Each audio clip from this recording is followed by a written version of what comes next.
चलिए, so good morning everyone after the revision, ठीक है।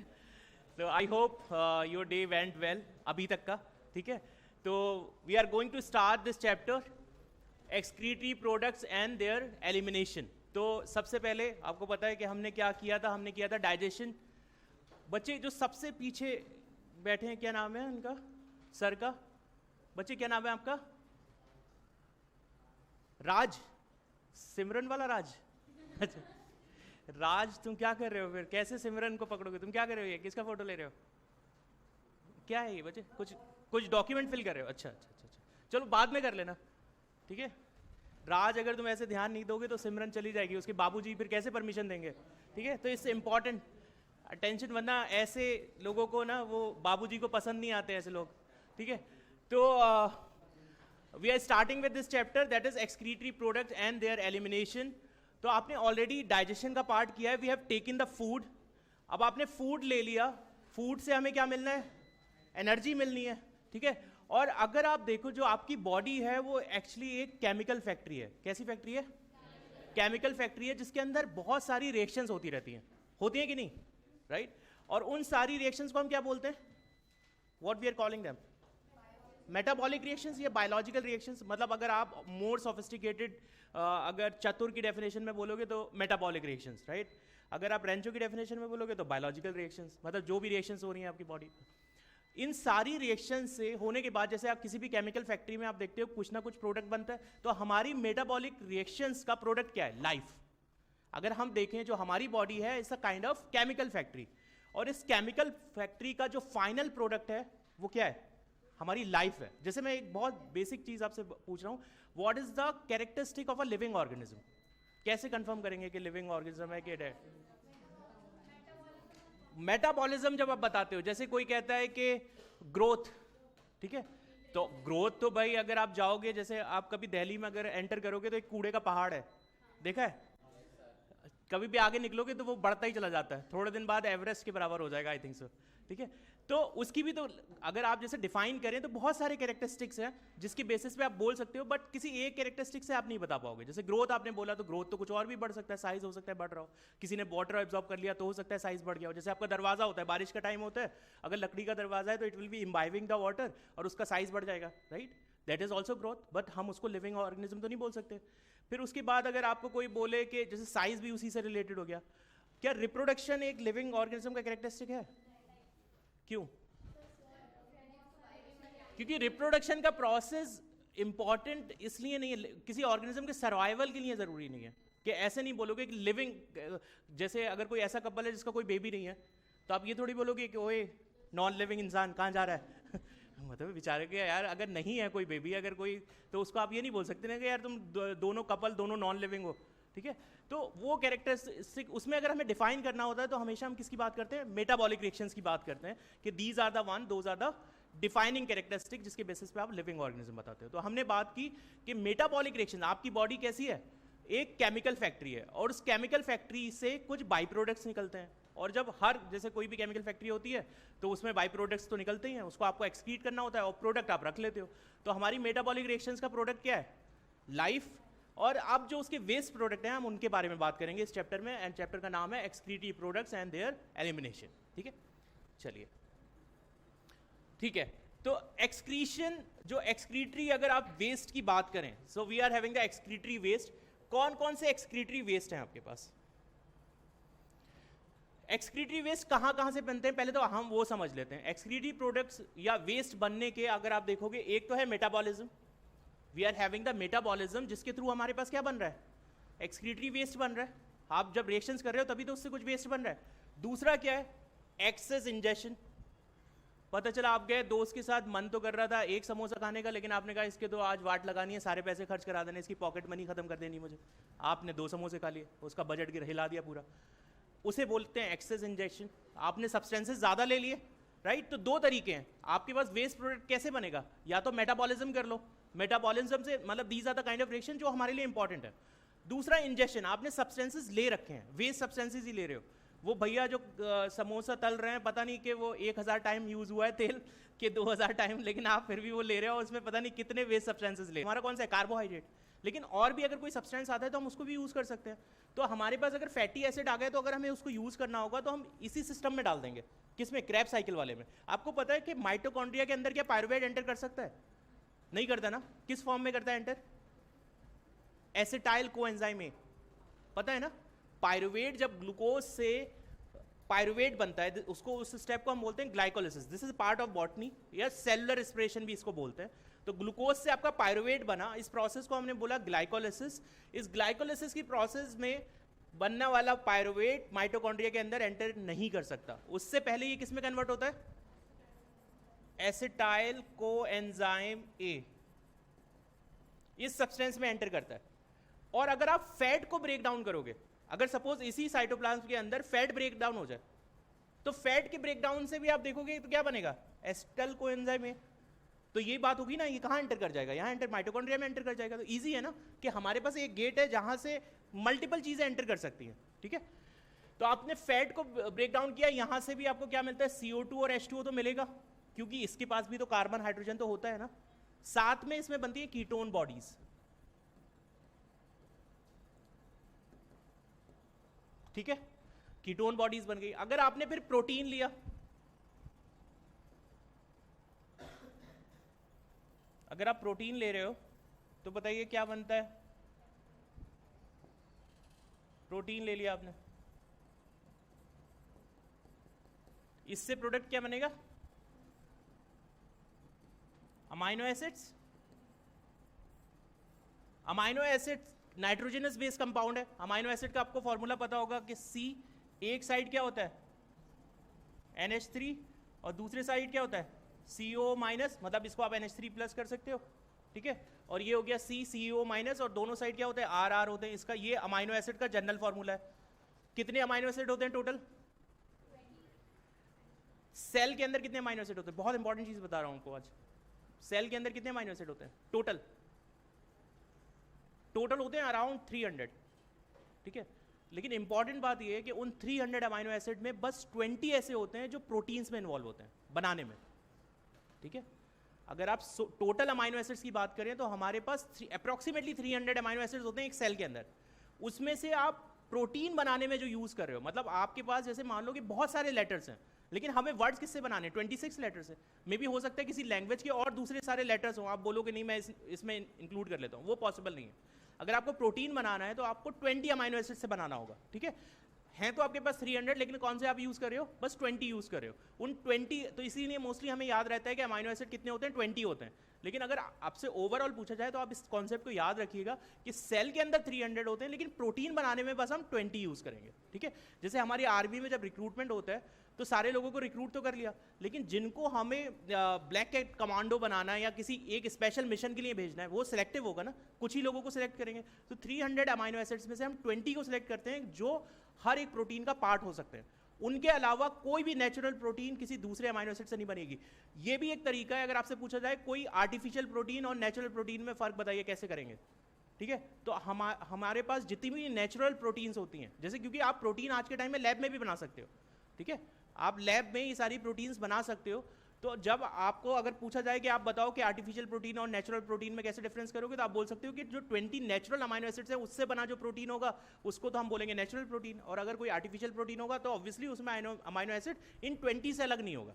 ठीक है, चलिए, तो ये हो गया अमाइनो एसिड। अमाइनो एसिड के ब्रेकडाउन से क्या सब्सटेंसेस बनेंगे? एक आपका हो गया सबसे पहले क्या? अमोनिया। दूसरा क्या हो गया? यूरिया। और क्या हो गया? Uric acid. ठीक है, इतने सारे सब्सटेंसेस बना सकते हैं। इसके अलावा आप और क्या लेते हो? जैसे हम बात करें, न्यूक्लिक एसिड आता है हमारे पास। अच्छा, एक चीज, क्या अमाइनो एसिड के जो अमाइनो एसिड आपने पढ़ा है, ये अमाइनो एसिड के ब्रेकडाउन से क्या कार्बन डाइऑक्साइड और वाटर निकलेगा? निकलेगा। कार्बन डाइऑक्साइड, वाटर यहां भी निकल रहा है, यहां भी निकलेगा। अगर मैं ग्लाइसिन का फॉर्मूला लिखता हूं, जैसे ग्लाइसिन का फॉर्मूला सारे अमाइनो एसिड में सबसे इजी होता है, दोनों आर की जगह आपको क्या लगाना है? एच लगाना है।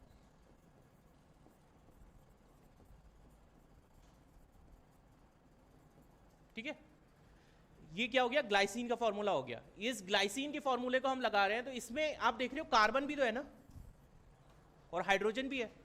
तो अगर इसका जो एक्सक्रीशन होगा वो किस फॉर्म में होगा, ये तो यही बनाएगा ना, कार्बन डाइऑक्साइड एंड वाटर। तो जितने भी सब्सटेंसेस जिनके अंदर कार्बन होता है उसका एक्सक्रीटिव प्रोडक्ट, कार्बन का एक्सक्रीटिव प्रोडक्ट क्या होगा, कार्बन डाइऑक्साइड।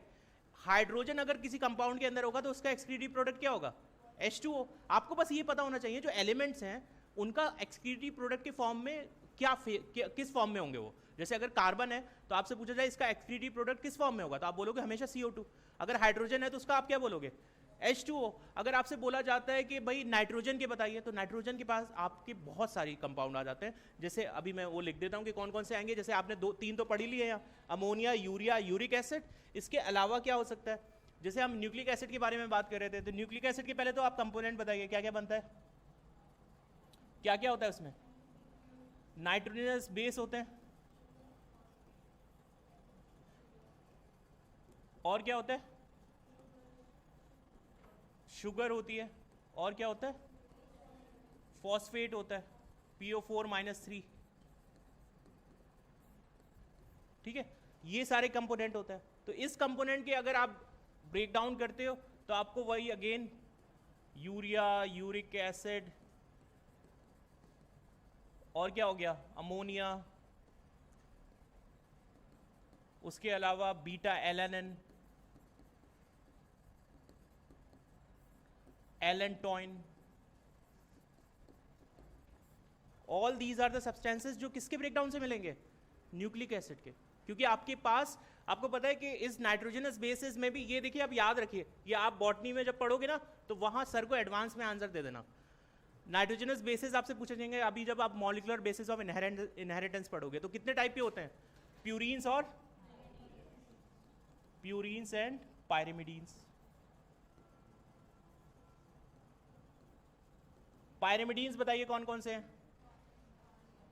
साइटोसिन और पायरिमिडीन्स कौन से, अच्छा सिंगल रिंग होते हैं डबल रिंग होते हैं, पायरिमिडीन्स आर सिंगल रिंग, इसमें सिंगल रिंग होती है। प्यूरीन्स होते हैं डबल रिंग। डबल रिंग वाले बताइए कौन से होते हैं, एडेनिन और ग्वानिन, बस दो होते हैं। एक हो गया एडेनिन और दूसरा कौन सा हो गया, ग्वानिन। और पायरिमिडीन्स कौन से होते हैं, 3 होते हैं, साइटोसिन, थायमिन और यूरेसिल। और आपको ये भी पता होगा कि यूरेसिल कब कहाँ होता है, आरएनए में, और थायमिन किस में होता है, डीएनए में, राइट। तो जो एमआरएनए बनेगा, एमआरएनए के अंदर यू होगा कि टी होगा, यू होगा, ठीक है। तो ये हो गए आपके कंपोनेंट जो हमने देखा कि नाइट्रोजनस बेस है और उससे आपके ये बेसिस बनते हैं। याद रखिएगा कि जो प्यूरीन्स हैं वो डबल रिंग होते हैं और जो पायरिमिडीन्स होते हैं वो कैसे होते हैं, सिंगल रिंग होते हैं, ठीक है।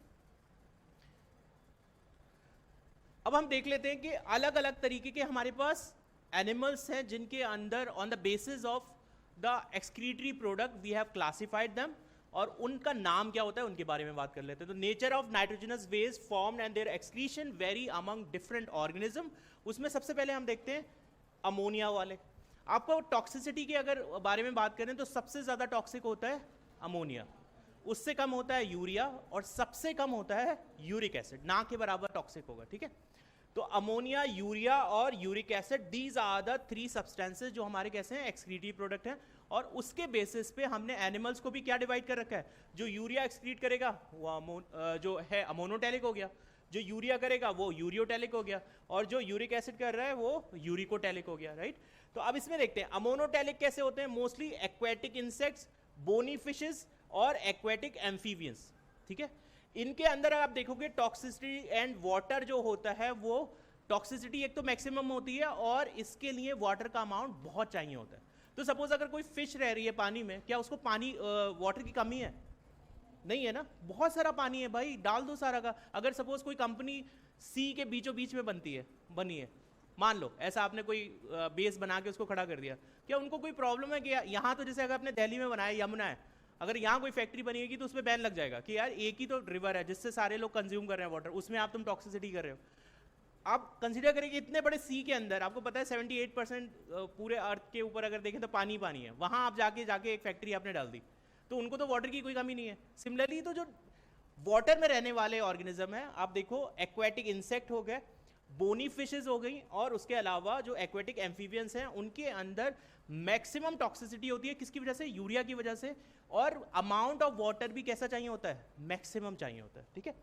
और अगर आप देखो तो इसमें किसके थ्रू डिफ्यूजन होगा, डिफ्यूजन थ्रू गिल सरफेस और body surface as ammonium ion. क्या इसके अंदर आपके पास कोई और मैकेनिज्म आप देख रहे हो, गिल्स के पास लेके आओगे, गिल्स के पास ब्लड सप्लाई हो रही होगी वेसल्स में, वहां से इजिली डिफ्यूज हो जाएंगे। उसके लिए आपको स्पेशली कोई ऑर्गन बनाने की जरूरत नहीं पड़ रही है। आप समझ रहे हैं, ये इतना टॉक्सिक सब्सटेंस है कि आप क्या कर रहे हो, कोई स्पेशल ऑर्गन यहाँ नहीं बना रहे हो कि आप इसको चलो कि स्पेशल ऑर्गन बना के हम यहाँ से एक्सक्रीट कर देंगे। तो जो गिल्स के थ्रू, गिल्स के सरफेस पे जो वाटर जो आपके ब्लड वेसल्स होंगे उनके थ्रू क्या चला जाएगा, इजीली डिफ्यूज हो जाएगा, ठीक है। तो ये अमोनोटेलिज्म कहाँ देखने को मिलेगा आपको, एक्वेटिक इंसेक्ट्स के अंदर, बोनी फिशेस के अंदर, and you are having in the aquatic amphibians के अंदर, ठीक है। एग्जाम्पल समझ आ गए, यूरिया का अमाउंट मैक्सिमम, वाटर की रिक्वायरमेंट मैक्सिमम। सेकेंड हम आ जाते हैं, second category we are having the ureotelic. Ureotelic के अंदर हम देखें, इसमें बोनी फिशेस आ रहे थे, इसमें कैसे फिशेस आ रहे हैं, मैरीन फिशेस आ रहे हैं, टेरेस्ट्रियल एम्फीबियंस आ रहे हैं, और मैमल्स आ रहे हैं। All those are having the mechanism जिसमें हम क्या यूज कर रहे हैं, किडनीज यूज कर रहे हैं। Kidneys filter urea from blood. The reason is ammonia को यूरिया और यूरिक एसिड में कन्वर्ट करके एक्सक्रीट करना इज अ लग्जरी। आप समझ रहे हो, अगर आपको ये लग्जरी आपको क्यों चाहिए थी, कि आपको पता है लाइफ कैसे आई है, हम सब लोग यही बोलते हैं ना, लाइफ सी से आई है। सबसे पहले सी में लाइफ आई थी ना, बहुत ज़्यादा बारिश हुई, उसके बाद सिंगल सेल बना, राइट। सेल बनने के बाद आपके कोएजरवेट्स बने, कोएजरवेट्स बनने के बाद फिर आपके सेल्स बनना शुरू हुए। उसके बाद आप कहाँ जा रहे हो, अब लैंड पे मूव कर रहे हो, और जब लैंड पे मूव करोगे तो भाई वहाँ तो वाटर की कमी होगी। अब वाटर नहीं होगा तो आपको कुछ ना कुछ तो ऑर्गन चाहिए ना, कि आप उसको टॉक्सिक सब्सटेंस तो रख नहीं सकते, अमोनिया तो रख नहीं सकते। तो what we are having the urea. और इसको करने के लिए ऑब्वियसली फिर आपको कुछ ना कुछ फंक्शन करने पड़ेंगे, कुछ ना कुछ एक स्पेशल मैकेनिज्म बनानी पड़ेगी। तो उसके लिए हमारे पास क्या है, किडनीज है। अब इसके अंदर अगर आप देखें तो जो टॉक्सिसिटी होती है वो लेसर होती है, और वाटर का अमाउंट अगर आपसे पूछें तो आप लिखोगे it will be required laser than the ammonotelic organism, ठीक है। कम नहीं, लेकिन आप ये बोलोगे कि इसमें वाटर की रिक्वायरमेंट बहुत कम होती है, ठीक है। उसके बाद हम आ जाते हैं यूरिकोटैलिक पे। यूरिकोटैलिक ऐसे ऑर्गेनिज्म है जिसमें आपका वाटर ना के बराबर यूज होता है। जैसे आप देखते हो जो बर्ड्स होते हैं, कभी आपके साथ इंसिडेंट हुआ है, जा रहे हो किसी इंटरव्यू के लिए और शगुन का कुछ गिरा हो आपके ऊपर, मेरे साथ हुआ है, ठीक है। मतलब पूरी दुनिया में, मैं एक फ्लाईओवर पे खड़ा था बाइक से, मतलब उस फ्लाईओवर पे कम से कम होंगे उस टाइम पे, मतलब बहुत सारी कार थी, बाइक थी, लेकिन उस लकी बर्ड ने मेरे इंटरव्यू वाले दिन पता नहीं क्या ही था, उसको पेट खराब था, क्या किया उसने, मेरी पूरी शर्ट खराब कर दी और इंटरव्यू तो कर ही दिया खराब, ठीक है। तो वो वाला आप जो वाइट पार्ट देखते हो, ठीक है, बर्ड्स के अंदर जो उनका एक्सक्रीटिव प्रोडक्ट होता है, क्या बर्ड्स यूरिन पास करते हैं, नहीं करते, राइट। तो बर्ड्स में जो व्हाइट पार्ट होता है एक्चुअली दैट्स अ यूरिन। जो व्हाइट पार्ट आप देख रहे हो that is a uric acid. जैसे आपने उसमें देखा होगा लिजर्ड के एक्सक्रीटिव प्रोडक्ट में जो फीसेस मटेरियल होता है, अगर घर में आपने हर जगह देखा होगा, तो उसमें टिप पे you will be seeing the white portion, that white portion is the urine part. और यूरिन पार्ट वो किस फॉर्म में होता है, यूरिक एसिड के फॉर्म में होता है, ठीक है। तो कभी भी अगर आप बर्ड के फीसेस में अगर जो व्हाइट पार्टिकल्स देख रहे हो, those are and in the reptiles. अगर आप जैसे लिजर्ड के केस में आप देख रहे हो, लिजर्ड में आपके पास क्या है, जो व्हाइट पोर्शन है, वो व्हाइट पोर्शन भी क्या होता है, यूरिक एसिड होता है। तो ये किस में मिलेंगे, लैंड स्नेल्स में मिलेंगे, इंसेक्ट्स में मिलेंगे, रेप्टाइल्स में मिलेंगे, और बर्ड्स के अंदर क्या रिलीज हो रहा होगा, यूरिक एसिड रिलीज हो रहा होगा। इसके लिए वाटर की रिक्वायरमेंट बहुत लीस्ट है। और ये कैसे फॉर्म में आते हैं, पैलेट और सॉलिड फॉर्म में आते हैं, सेमी सॉलिड फॉर्म में आते हैं, ठीक है। अब सोचो एक बर्ड उड़ रहा है, ठीक है, अब हमारे पास तो वॉशरूम है, यूरिन पास करना है तो चले गए, चलो तो वॉशरूम जाना है। बर्ड उड़ रहा है, आपको पता है ऐसे बर्ड होते हैं जो 1 लाख 2 लाख किलोमीटर तक नीचे नहीं आते, जो माइग्रेटरी बर्ड्स हैं। अगर आप बर्ड्स के बारे में पढ़ोगे तो आपको बहुत इंटरेस्टिंग बर्ड्स मिलेंगे, जो आपको पता है कि वो माइग्रेशन करके आते हैं, और साइबेरिया से इंडिया में भी आते हैं काफ़ी सारे। तो उसमें आप देखते हो कि उनका जो फ्लाइंग टाइम होता है ना, मतलब वो 1 लाख किलोमीटर 2 लाख किलोमीटर तक नीचे ही नहीं उतरते लैंड पे। अब आप सोचो कि जब वो इतना ट्रैवल कर रहे हैं तो उनके पास क्या टाइम होगा कि नहीं सर जी मुझे वॉशरूम जाना है, नीचे आने दो, ऐसा। तो वो उन्होंने क्या करा है, मैकेनिज्म रखा है, वो क्या एक्सक्रीट कर रहे हैं, यूरिक एसिड सिक्रीट कर रहे हैं, जिसमें वाटर का कंजर्वेशन मैक्सिमम आपने कर लिया, लेसर अमाउंट का वाटर आप यूज कर रहे हो। सबसे कम वाटर यूज कर रहे हो, क्योंकि उनके पास नीचे तो उनको आना नहीं है, उनको ट्रैवल करना है पूरे टाइम, और ट्रैवल करने के बाद वाटर भी सेव करना है, तो that's why they are having the uric acid. ठीक है, तो जल्दी से इसके बारे में बात कर लेते हैं कि हमारे पास क्या क्या ऑर्गेनिज्म है और क्या क्या एक्सक्रीट हो रहा है। सबसे पहले हमने बात किया ammonotelic, ureotelic and uricotelic. Ammonotelic क्या एग्जाम्पल बता दीजिए, कौन सी लाइफ में होगा, एक्वेटिक में होगा या टेरेस्ट्रियल में होगा? एक्वेटिक में होगा। कौन कौन से में? बोनी फिशेज, स्पेशली याद रखेंगे फिशेज में भी बोनी फिशेज, राइट। उसके अलावा क्या होगा? एक्वेटिक इंसेक्ट्स, जो इंसेक्ट्स हैं आपको पता है this is a kind of they are telling about the invertebrate, जो स्टार्टिंग का लाइफ है। तो एक्वेटिक इनवर्टिब्रेट्स हो गए, बोनी फिशेज हो गए, what else? Aquatic amphibians. Amphibians से मोस्टली हमारे दिमाग में फ्रॉग का याद आता है कि जो दोनों जगह रह सकता है, लेकिन ऐसे भी बहुत सारे एम्फीबियंस हैं जो वाटर में ही रह रहे हैं। ठीक है, या उनका हो सकता है कि थोड़ा सा पार्ट लैंड पे हो रहा हो, but otherwise they are mostly spending their life in the water. ठीक है, तो हमारे पास एग्जाम्पल अगर हम देखेंगे तो कौन कौन से 3 एग्जाम्पल है? एग्जाम्पल इंपॉर्टेंट है, bony fishes, what else? Aquatic insect and aquatic amphibians. Excretory product इसमें क्या है? अमोनिया। वाटर का रिक्वायरमेंट मैक्सिमम है कि मिनिमम? टॉक्सिसिटी मैक्सिमम है कि मिनिमम? Maximum, right. और किस फॉर्म में एक्सक्रीट हो रहा है? अमोनियम आयन के फॉर्म में। कहां से होता है? गिल्स से, सरफेस से, राइट। इतना याद रहेगा। दूसरा हम बात करते हैं, दूसरा यूरियोटैलिक। यूरियोटैलिक के अगर अंदर बात करते हैं तो कौन से एग्जाम्पल हो गए? मैरीन फिशेज और टेरेस्ट्रियल ऑर्गेनिज्म, इसमें स्पेशली आपके मैमल्स आ गए, व्हाट एल्स? एम्फीबियंस, आपके जो टेरेस्ट्रियल एनवायरनमेंट में रह रहे हैं, सर्वाइव कर रहे हैं। इसमें हमारा एक्सक्रीटिव प्रोडक्ट क्या है? यूरिया है। वाटर का amount lesser than the ammonotelic. आप ये नहीं बोलोगे lesser, you'll be always be telling in comparison to the other. आप या तो इसको अमोनो से कंपेयर करो या यूरिको से कंपेयर करो, राइट। अब इसमें अगर सब्सटेंसेस देखेंगे तो किस सब्सटेंस में रिलीज हो रहा है? किडनीज के थ्रू यूरिया रिलीज होता है। सब्सटेंस जो ऑर्गन हो गया वो आपका क्या हो गया? किडनी हो गया। ठीक है, उसके बाद हम आते हैं third one, that is a uric acid. तो यूरिक एसिड में आपको पता है कि वाटर का रिक्वायरमेंट कैसा होता है? लीस्ट, ना के बराबर आपको वाटर की रिक्वायरमेंट होती है। टॉक्सिसिटी कैसी होती है? लीस्ट टॉक्सिक होता है। ठीक है, तो अगर आप टॉक्सिसिटी देखेंगे तो अगर आपको ऑर्डर लिखना है तो आप लिखोगे सबसे पहले अमोनिया, उसके बाद यूरिया और उसके बाद यूरिक एसिड। ठीक है, सो this is the toxicity level. और ये होते किस किस के अंदर है? यूरिकोटैलिक ऑर्गेनिज्म का एग्जाम्पल बताइए। देखो जहां जहां अगर आप भूल जाते हो तो याद रखना, लिजर्ड आपको याद रहेगा। ठीक है, बर्ड्स आपको याद रहेंगे। ठीक है, इंसेक्ट्स के केस में आपको याद रहता है। ठीक है, इंसेक्ट्स में भी होता है। ठीक है, तो कम से कम इतने एग्जाम्पल तो आप याद रखना। ठीक है, तो उसमें क्या होता है? यूरिक एसिड रिलीज होता है। लैंड स्नेल्स हो गए, स्नेल्स का एग्जाम्पल आप एक ऐड कर लेना इसमें, क्योंकि ये इंपॉर्टेंट है, ये एडिशनल है, क्योंकि बाकी सारी चीजें आपको याद रहेंगी। स्नेल्स वाला हो सकता है आप मिस कर लो, तो इसमें जो याद रखना है अभी स्नेल्स याद रखना है, बाकी सारी चीजें आप अपना लॉजिक लगा के या घर की थोड़ी सी कुछ यादें ताज़ा करके या किसी प्यारी बर्ड को याद रख के जिसने तुम्हारे साथ कुछ कांड किया हो, ऐसा जैसा मेरे साथ किया था। ठीक है, तो उसको आप एग्जाम्पल को याद रख सकते हो। तो अब हम देखते हैं कि सबसे मेनली हमें बात करना है ह्यूमन एक्सक्रीटरी सिस्टम के बारे में। तो ह्यूमन एक्सक्रीटरी सिस्टम में होता क्या है कि पहले जो अमोनिया होता है, ammonia is going to convert into urea. कहां पर? लिवर के अंदर। सबसे पहले आपका देखो प्रोडक्ट तो क्या बनेगा? प्रोडक्ट तो हमारे पास क्या बनने वाला है? अमोनिया ही बनने वाला है। ठीक है, क्योंकि अमोनिया आप देखते हो जो अमीनो एसिड है उसमें अमीन ग्रुप लगा है, टूटते ही क्या बना लेगा? आपका अमोनिया बना लेगा। तो अमोनिया को सबसे पहले हम किस में कन्वर्ट करेंगे? यूरिया में कन्वर्ट करेंगे इन लिवर, जिसको आप ऑर्निथन साइकिल भी बोलते हो और काफ़ी सारे नाम से आपका इसका जो आपका यूरिया साइकिल भी बोलते हैं, राइट। तो वो यूरिया साइकिल आपका कहाँ रन हो रहा है? लिवर के अंदर रन हो रहा है। उससे आपने क्या बना लिया? अमोनिया से यूरिया बना लिया। Elimination of urea, uric acid is meant for the conservation of water. It's adaptation for terrestrial life.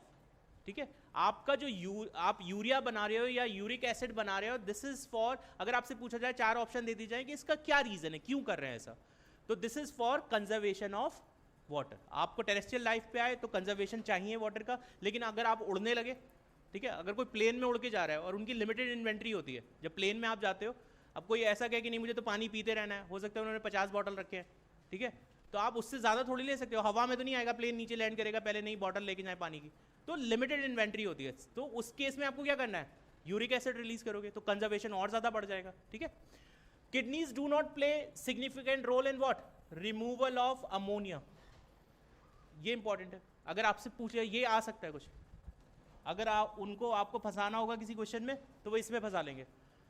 अगर ये आ गया लिख के कि kidneys are involve in the removal of ammonia specially, तो आप उसमें तो फंस जाओगे, आप तो ये ऑप्शन पक्का टिक करके आओगे कि अमोनिया को तो करता ही करता है, जबकि सिग्निफिकेंट रोल इसका है नहीं अमोनिया के उसमें।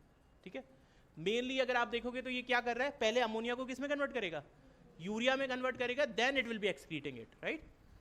Some amount of urea may be retained in the kidney matrix of some animals to maintain desired osmolarity। ठीक है, आपको पता है ये ऑस्मोलैरिटी को मेंटेन करने के लिए आपको कुछ सब्सटेंसेस रखने हैं। ठीक है, और वो सब्सटेंसेस किससे मिलते हैं, हमको क्या मिल जाता है कि अगर आप कुछ अमाउंट यूरिया का रिटेन करते हो, ऐसा नहीं होता कि जैसे किडनी हमारे पास है तो हम सारा यूरिया बिल्कुल ब्लड में रखेंगे ही नहीं। ठीक है, नॉर्मल अगर आप देखते हो तो आपके पास जो लिमिट आएगी वो 5 to 20 मिलीग्राम पर डेसीलीटर। कितना होता है आपके ब्लड में? अच्छा, 1 डेसीलीटर में कितने ml होते हैं बताइए, इसमें फंसोगे, ये आएगा और इसी टाइप से क्वेश्चन आएगा और तुम लोग को आता होगा, सबसे बड़ी बात ये है, उसके बाद भी रॉन्ग हो जाएगा। 100 ml होता है। तो कई जगह आप देखते हो, अगर किसी को नहीं पता है तो प्लीज ये लिख लो, क्योंकि मुझे मेरे बचपन में नहीं पता था, तुम लोग तो अच्छे बच्चे हो, पता होगा सबको। 1 decilitre is equal to 100 ml। तो अगर कहीं लिखा है 100 ml या डेसीलीटर, कई बार आप देखते हो जैसे लैब की जब रिपोर्ट्स आती हैं तो उसमें आप ब्लड सेल्स देखो, जैसे किसी ने सीबीसी कराया, कंप्लीट ब्लड काउंट कराते हैं ना, डॉक्टर के पास जाते हैं, तो सीबीसी में आप देखते हो बहुत सारी रीडिंग उसमें होती हैं, डेसीलीटर में होती हैं, और फिर हम यही लगाते रहते हैं कि सर ने तो बुक में ये पढ़ाया था, इतने मिलियन सेल्स होते हैं, ऐसा होता है, और ये तो वैल्यू मैच ही नहीं करी है, क्या गलत पढ़ाते हैं क्या वहाँ? तो वो चीज़ नहीं है, they are just changing the units, और अगर उन्होंने यूनिट चेंज किया है तो you just have to calculate according to that. और यही प्रैक्टिकल क्वेश्चन हो सकता है वो नीट में डाल दें और वो पूछें कि आपका डेसीलीटर की जगह अगर उन्होंने किसी और वैल्यू में पूछ लिया तो आपका नंबर फिर चेंज हो जाएगा, राइट। वो आपको कैलकुलेट करना आना चाहिए, ये सिंपल है। 1 डेसीलीटर किसके इक्वल होता है, 100 ml के बराबर होता है। तो अगर मैं ये बोलूँ कि 100 ml ब्लड के अंदर 5 to 20 मिलीग्राम ऑफ यूरिया होता है, या मैं ये बोलूँ कि 1 डेसीलीटर ब्लड के अंदर 5 to 20 मिलीग्राम यूरिया होता है, तो बोथ आर फाइन। ठीक है, अब ये जो आपका यूरिया हो गया, अच्छा इसका रेंज अगर आप देखोगे तो नॉर्मली अगर वेरी करता है तो कई, जैसे अगर इसमें ऑप्शन आए कभी, ठीक है, और आपके पास 4 ऑप्शन बनते हैं, या तो करेक्टली ये 5 to 20 दे रखे होगा, लेकिन कभी कभी ये 30 से 50 की रेंज तक भी वेरी कर सकता है। कितना? 30 to 50 तक भी जा सकता है, वो मैकेनिज्म पे डिवाइड करेगा। नॉर्मली आप देखते हो 5 to 20 मिलता है, लेकिन 30 से 50 तक भी जाता है। ठीक है, तो अगर आपके पास ऑप्शन में नीचे वाला ऑप्शन नहीं है तो you can also pick the 30 to 50 वाला। ठीक है, ये ध्यान रखिएगा, क्योंकि काफ़ी सारे मैं रेफरेंसेस देख रहा हूँ जिसमें ऑप्शंस हैं, उन ऑप्शंस में ये क्वेश्चन आया है नीट में, लेकिन पहले वाले एग्जाम में जब आपका जो पैटर्न था, क्योंकि उस टाइम पे वैल्यूज पूछ लिया करते थे, तो उस टाइम पे आया है, लेकिन उन्होंने रेंज 5 to 20 वाली दी नहीं है, उन्होंने रेंज दे रखा है 30 to 50 वाला। तो जो भी आपको मिनिमम रेंज उसमें मिलेगी, क्योंकि उससे ऊपर उन्होंने 80 दे रखा है, 100 दे रखा है, तो आप सबसे मिनिमम वाला जो है उसको चूज कर लेंगे। ठीक है, तो I think this much is clear. Urea का ऐसा नहीं है कि हम अमाउंट सारा रिलीज करते हैं, we need to keep it, किसके लिए? To maintain what? Osmolarity. You need to maintain the osmolarity, that's why we are keeping the urea. अब हम एक्सक्रीटरी स्ट्रक्चर्स के बारे में बात करते हैं कि हमारे पास कौन कौन से एक्सक्रीटरी स्ट्रक्चर्स हैं। जैसे हमने जब रिस्पिरेटरी सिस्टम पढ़ रहे थे तो रिस्पिरेटरी स्ट्रक्चर्स देख रहे थे कि हर किसी ऑर्गेनिज्म के पास क्या रिस्पिरेटरी स्ट्रक्चर है। ठीक है, कॉकरोच में कौन सा होता है? ट्रैकियल सिस्टम होता है। ठीक है, ट्रैकियल सिस्टम होता है जिसके थ्रू, और उसको क्या बोलते हैं, कितने पेयर ऑफ स्पाइरिकल्स होते हैं? 10 पेयर ऑफ स्पाइरिकल्स होते हैं। ठीक है, जितने भी इन्वर्टिब्रेट्स हैं, most of the invertebrates are having the tubular form, simple tubular forms होते हैं उनके पास, जो इन्वर्टिब्रेट्स हैं, राइट। जैसे आप स्टार्ट करेंगे तो स्टार्टिंग से नीचे से अगर आप करेंगे तो पोरीफेरा, फिर सीलेंट्रेटा, देन कौन सा है नेक्स्ट वाला? पोरीफेरा, सीलेंट्रेटा, देन टीनोफोरा और platyhelminthes, aschelminthes, annelida, arthropoda, mollusca and then echinodermata, right. All these are the phylum. उसको हम क्या बोल रहे हैं? इन्वर्टिब्रेट्स बोल रहे हैं। क्यों बोल रहे हैं? क्योंकि उनके पास क्या नहीं होती? वर्टिब्रल कॉलम नहीं होती, राइट।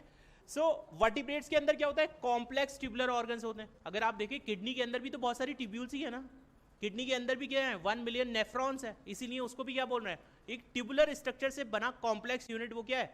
किडनी है।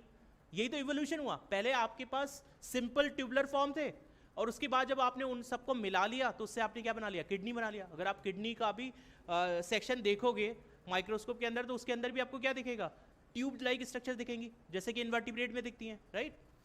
तो प्रोटोनेफ्रीडिया या flame cells, protonephridia and the flame cells are the one जो किसके अंदर प्रेजेंट होंगे, प्लेटीहेल्मिन्थीज, रोटिफर्स, एनालिड्स, सिफेलोकॉर्डेक्स। इसमें स्पेशली अगर आपको एग्जांपल दे दिया प्लेनेरिया, एम्फियोक्सिस, तो उसको ध्यान रखेंगे। ये सब किस में होंगे, ये सारे इसमें स्ट्रक्चर कौन सी होगी, फ्लेम सेल या प्रोटोनेफ्रीडिया। अच्छा, एक इंपॉर्टेंट चीज इसमें ये क्या बोल रहे हैं, these are important for osmo regulation, excretion and osmo. ये बहुत अच्छा ट्रिकी क्वेश्चन बता रहा हूं मैं आपको। ये अगेन एक ऐसा क्वेश्चन है जो मुझे लगता है नीट में पूछा जाना चाहिए, जो 10 क्वेश्चन आते हैं स्पेशली जिसकी डिफिकल्टी लेवल ज़्यादा होता है। ये जो स्ट्रक्चर है, जैसे अभी हम क्या पढ़ रहे हैं, एक्सक्रीटरी प्रोडक्ट्स का पढ़ रहे हैं क्वेश्चंस कि एक्सक्रीशन कौन कर रहा है, लेकिन इनका फंक्शन क्या है, mainly these are involve in what, osmo regulation, not for the excretion. किस में इन्वॉल्व है, ऑस्मो रेगुलेशन में इन्वॉल्व है, एक्सक्रीशन नहीं कर रहे हैं कुछ। इनको अपनी बॉडी का आयनिक बैलेंस मेंटेन करना है, वो बैलेंस के लिए हमें क्या चाहिए, प्रोटोनेफ्रीडिया और फ्लेम सेल्स चाहिए, ठीक है। इसी तरीके से एस्केल्मेंथीज अगर आप देखेंगे एक ग्रुप है, उसमें सेल्स का नाम होता है, जैसे इसमें फ्लेम सेल है। एक्सक्रीटरी प्रोडक्ट जब हम एनिमल किंगडम पढ़ेंगे तो वहाँ हम डिटेल में पढ़ेंगे कि ये फ्लेम की तरह स्ट्रक्चर होती है, इसलिए इनको फ्लेम सेल्स बोलते हैं। इसी तरीके से एक सेल्स होती है रेनेटी सेल्स, वो एस्केल्मेंथीज में होते हैं। मतलब मेनली ये ज़्यादा पूछा जाता है। अगर आप जैसे पूछा जाए कि ऑर्थ्रोपोड्स के अंदर जैसे नेफ्रीडिया आ गया, तो nephridia are present in annelids, right. Nephridia are present in annelids और स्पेशली किसमें, अर्थवॉर्म के अंदर, राइट। अर्थवॉर्म के अंदर हमारे पास क्या है, नेफ्रीडिया है, राइट। और हमारे पास प्लेटीहेल्मिन्थीज, रोटिफर्स के पास हमारे पास क्या मिल रहा है, what we are having, protonephridia, ठीक है। उसके बाद हम आते हैं नेक्स्ट पार्ट, मेलफिजियन ट्यूब्यूल्स। इनको तो आप जानते ही हो। How many numbers in cockroach, 100 to 150। कहाँ प्रेजेंट होते हैं, it will be present at the joint of midgut and hind gut. Midgut and hind gut के ज्वाइंट पे हमारे पास 100 to 150 क्या होते हैं, मेलफिजियन ट्यूब्यूल्स होते हैं। और इन मेलफिजियन ट्यूब्यूल से क्या होता है, एक्सक्रीशन होता है। तो इंसेक्ट्स के अंदर ये मिलेंगे। उसके अलावा एंटेनल और ग्रीन ग्लैंड्स किसमें होते हैं, प्रॉन के अंदर होते हैं, ठीक है। ये भी ऑर्थोपोड्स का वो हो गया। तो उसमें आपने देखा क्रस्टेशियंस का एंटीनल और ग्रीन ग्लैंड्स किसके अंदर है, प्रॉन के अंदर है, ठीक है। इज इट क्लियर, इतना पार्ट क्लियर है, ठीक है। तो हमारे पास कौन कौन सी स्ट्रक्चर मेनली क्या है, प्रोटोनेफ्रीडिया या फ्लेम सेल, ठीक है, जिसका मेन फंक्शन क्या है, the main function is osmo regulation. The main function is osmo regulation, they are not involve in the excretion part. Second is nephridia, malphizian tubules, and then you are having the antennal and what? You are having the green glands. तो वो कहाँ मिलेंगे आपको, prawn के अंदर, crustaceans में मिल जाएंगे। Is it clear? इतना क्लियर है ना। चलो आगे चलते हैं। अच्छा, इसमें जो एक्सक्रीटरी स्ट्रक्चर है उनका फंक्शन क्या होता है, एलिमिनेट नाइट्रोजनस वेस्टेस। आपको अगर नाइट्रोजनस वेस्ट करना है एक्सक्रीट, तो आपके उसके लिए क्या चाहिए, आपको एक्सक्रीटरी स्ट्रक्चर्स चाहिए, राइट। तो maintain ionic and acid base balance body fluids, उसको क्या बोलते हैं, ऑस्मो रेगुलेशन बोलते हैं। तो एक्सक्रीटरी सिस्टम का अगर आप देखें तो दो फंक्शन हो रहे हैं, one is the osmo regulation and second is excretion of the waste substances. Is it clear और नॉट। जो एक्सक्रीशन है उससे आप दो चीजें परफॉर्म कर रहे हो, एक तो आपको एक्सक्रीशन करना है और दूसरा क्या करना है, ऑस्मो रेगुलेशन करना है। अगर आपने एक्सक्रीट तो कर दिया, सपोज जैसे हमारे पास जितना भी यूरिया है हम उसको एक्सक्रीट तो कर रहे हैं, लेकिन हम यूरिया रख नहीं रहे, that is also not good. We need to maintain it. कि ऐसा नहीं है कि आपने ब्लड सारा निकाल दिया, उसमें से आप बोला कि नहीं यूरिया अच्छा नहीं है, मैं सारा यूरिया निकाल देता हूँ। So we need to keep it, क्योंकि हमें क्या करना है, ऑस्मो रेगुलेशन करना है, ठीक है। अब आ जाते हैं किसके ऊपर, किडनी के ऊपर, राइट। तो हमारे पास किडनी अगर हम देखेंगे तो कितने पेयर है, 1 पेयर है। कैसा शेप होता है, बीन शेप्ड होते हैं। बीन शेप्ड मतलब we are talking about this shape, ठीक है। इसके अंदर एक कॉन्केविटी होती है, कॉन्केव आपने लेंस पढ़ा होगा, राइट। तो ये जो पार्ट है इसका, उसको क्या बोलते हैं, कॉन्केव पार्ट बोलते हैं। और उस कॉन्केव पार्ट के अंदर अगर आप देखेंगे, these are the reddish brown, length होता है 10 to 12। अब जैसे ये नंबर है, ये कभी भी आपसे डायरेक्टली साइज तो नहीं पूछा जाएगा, लेकिन मैं एक थोड़ा सा पार्ट ऐसे बता देता हूँ जिससे आपको थोड़ा याद रहे। जैसे 10 to 12 तो याद रखोगे। जैसे आपके साथ जो दुनिया का सबसे बड़ा धोखा हुआ है, आप में से कोई भी 12th में नहीं है ना अभी, है मतलब एग्जाम दे दिया ना, हाँ फिर ठीक है। तो बच्चों के साथ जो पेरेंट्स होते हैं वो जैसे मतलब सारी फैमिली ही एक स्कैम करती है, जो उनको ये बोलती है तुम्हारी ज़िंदगी में सबसे इंपॉर्टेंट एग्जाम है 10th और 12th के, ठीक है, बोलते हैं ना, स्कैम है ना। उसके बाद आपको पता चलता है कि यार ये इंपॉर्टेंट नहीं था, फिर आप एग्ज़ाम भी क्वालिफाई कर लेते हो, फिर तुम पहुंच जाओगे मेडिकल कॉलेज में, तुम्हें लगा होगा कि यार अब तो लाइफ सेट है, आज तो मैं MBBS डॉक्टर हो गया, और जैसे ही तुम मेडिकल कॉलेज में डॉक्टर लगा के जाओगे तो सीनियर तुम्हें कूटेंगे कि अच्छा बेटा तुम आज ही डॉक्टर हो गए, हम 4th ईयर में पहुंच गए, आज तक हमने डॉक्टर नहीं लगाया। फिर 4.5 साल और 1 साल की ट्रेनिंग के बाद आप डॉक्टर लगा पाओगे तो आपको लगेगा अब तो शायद लाइफ सेट हो ही गई होगी, लेकिन तब भी नहीं होती है। फिर सारे सीनियर्स ये बोलेंगे कि बेटा एक बार तुमने स्पेशलाइजेशन कर लिया तो तुम्हारी फिर लाइफ सेट है, ठीक है, लेकिन फिर भी नहीं होगी, ठीक है, फिर तो MD कर लोगे, MS कर लोगे, और फिर उसके बाद पता चलेगा कि नहीं यार एक और स्पेशलाइजेशन करना है। और फिर वो करने के बाद जब तुम मार्केट में आओगे और फिर तुम एक पेशेंट जब तुम्हारे पास आएगा और उस पेशेंट को तुम जब मेडिसिन दोगे वो आएगा कि सर मुझे ये प्रॉब्लम हो गई है, तो तुम्हें पता चलेगा कि अच्छा ये वायरल है और ये ऐसी चीज़ है जो इसकी खुद की इम्यूनिटी से सही हो जाएगा, क्योंकि you are the honest doctor, आपने PW से पढ़ा है, तो आप तो ऐसा तो है नहीं कि आप पैसे लूटोगे उससे, ठीक है, आप अच्छे डॉक्टर हो, मतलब ऐसा नहीं करोगे। अब वो पेशेंट क्या करेगा, क्योंकि आपने उसको कोई मेडिसिन तो दी नहीं, उसको समझा दिया कि देखिए बाबा आपकी तबीयत खराब है, लेकिन 4 to 5 डेज में आपकी बॉडी की इम्यूनिटी खुद फाइट करेगी, एंटीबायोटिक मैं नहीं दे रहा आपको क्योंकि इससे आपकी बॉडी की इम्यूनिटी वीक होगी, और this is also not good, community के लिए भी अच्छा नहीं है। वो पेशेंट जाएगा बाहर और 10 लोगों को बताएगा बहुत ही वाहियात डॉक्टर है, उसने मुझे कुछ नहीं दिया, और इनफैक्ट मुझे बोला कि 4-5 दिन तक मैं बीमार ही रहा, ठीक है। कंपैरेटिवली जो दूसरे डॉक्टर हैं वो उसको एक हैवी एंटीबायोटिक देंगे 500 mg की, जिससे वो बंदा शाम तक ठीक हो जाएगा, उसको अच्छा लगने लगेगा, और वो एंटीबायोटिक जो 7 डेज का कोर्स था वो उसको कंप्लीट भी नहीं करेगा, और पहले दिन में ही उन डॉक्टर साहब के पास बहुत पेशेंट आएंगे। तो एक ये कंपटीशन है, तो वो स्कैम देखो कहाँ तक जा रहा है, ठीक है। तो फिर तुम्हें अपना मार्केट बनाना है, मार्केट इन द सेंस कि फिर मजबूर होके तुम 1 साल तक तो वो फॉलो करोगे, फिर अगली बार तुम भी 500 mg की बाबा जी को मेडिसिन दोगे और कहोगे लोग खाओ मस्त रहो, एक दिन में ठीक हो जाओ। तो वो स्ट्रेटेजी लगती है, क्योंकि हमें सारी चीज़ें क्या चाहिए, इंस्टेंट चाहिए, ठीक है। तो कोशिश करें कि ज़्यादा से ज़्यादा कोशिश करें कि मेडिसिन को अवॉइड करें, स्पेशली एंटीबायोटिक को, ठीक है। चलो, तो मैं आपको बता रहा था 10 to 12 का जो स्कैम होता है, 10 to 12 याद रहेगा, किडनी का साइज कितना, 10 to 12 सेंटीमीटर, 10 का हाफ कितना होता है, 12 का हाफ क्या होता है 6, लेकिन एक नंबर जोड़ लो यार, याद करने के लिए तो कर ही सकते हो। 5 to 7 सेंटीमीटर क्या हो गया, थिकनेस। मतलब आपको ऐसा नहीं होगा कि आप बिल्कुल रैंडम नंबर पे सोच रहे हो, ठीक है। 10 to 12 is what, that is a length. अगर उससे आपसे पूछा जाए थिकनेस कितनी होगी, 5 to 7, 10 का हाफ 5, 12 का हाफ 6 होता है, लेकिन आप एक जोड़ लो 6 to 7, अगर 6 के पास भी रेंज में आओगे तब भी चल जाएगा, क्योंकि इतना क्लोज ऑप्शन नहीं देंगे आपको, 5 या 7 ही आएगा, या आपको हो सकता है कोई और नंबर दे दे, ठीक है। हाँ किस, अच्छा विथ इज 5 to 7, थिकनेस पे हम जाएंगे, इसका आधा कर दो, 5 का हाफ इज 2.5 और 7 का हाफ इज 3, 7 का हाफ इज 3.5, लेकिन आप मान के चलो 3, तो it is giving you the रफली आइडिया कि इसकी डायमेंशन क्या होगी। 10 to 12, 10 का हाफ 5, फिर आप 5 to 7 कर दो, और उससे आगे अगर आप जाओगे उसके थिकनेस पे, तो थिकनेस उसका हाफ हो जाएगा, that is 2 and 3 centimetre. Weight की बात करें 120 to 170 ग्राम, ठीक है, कितना होता है 120 to 170 ग्राम वेट होता है, और कहां प्रेजेंट होगा, थोरेसिक 12 to L3 वर्टिब्रा के पास होगा, ये इंपॉर्टेंट है। थोरेसिक जो 12 वर्टिब्री होती है वहां से एक्सटेंड कहां तक करेगा, लंबर रीजन के 3rd वर्टिब्री तक करेगा, ठीक है। T12 to L3, T12 to L3 तक एक्सटेंड करता है, क्या हमारा किडनी एक्सटेंड करता है इतना, ठीक है। और it is close to the dorsal inner wall of the abdominal cavity. अब सपोज आपको किडनी ट्रांसप्लांट करना है, तो पेशेंट को कहां से खोलोगे तुम लोग, हमारे पास नेफ्रोलॉजिस्ट होगा कोई पिछले जन्म का, कौन है, राज लग रहा है मुझे, राज पिछले जन्म में मुझे लग रहा है नेफ्रोलॉजिस्ट था, हाँ। तो बच्चे अगर तुम्हें किसी की किडनी निकालनी है, सपोज मेरी निकालनी है, ठीक है, मान लो, तो फिर तुम क्या करोगे, मतलब कहाँ से निकालोगे, आगे से निकालोगे पीछे से, पीछे से, मतलब ये आपका जो डॉर्सल साइड होगा, डॉर्सल साइड पे आपकी किडनीज होंगी, फ्रंट में आपके पास क्या है, एलिमेंट्री कैनाल का आपका पूरा स्मॉल इंटेस्टाइन, लार्ज इंटेस्टाइन आपने पैक कर रखा है, ठीक है। तो बैक साइड में आपकी किडनीज होंगे, ठीक है।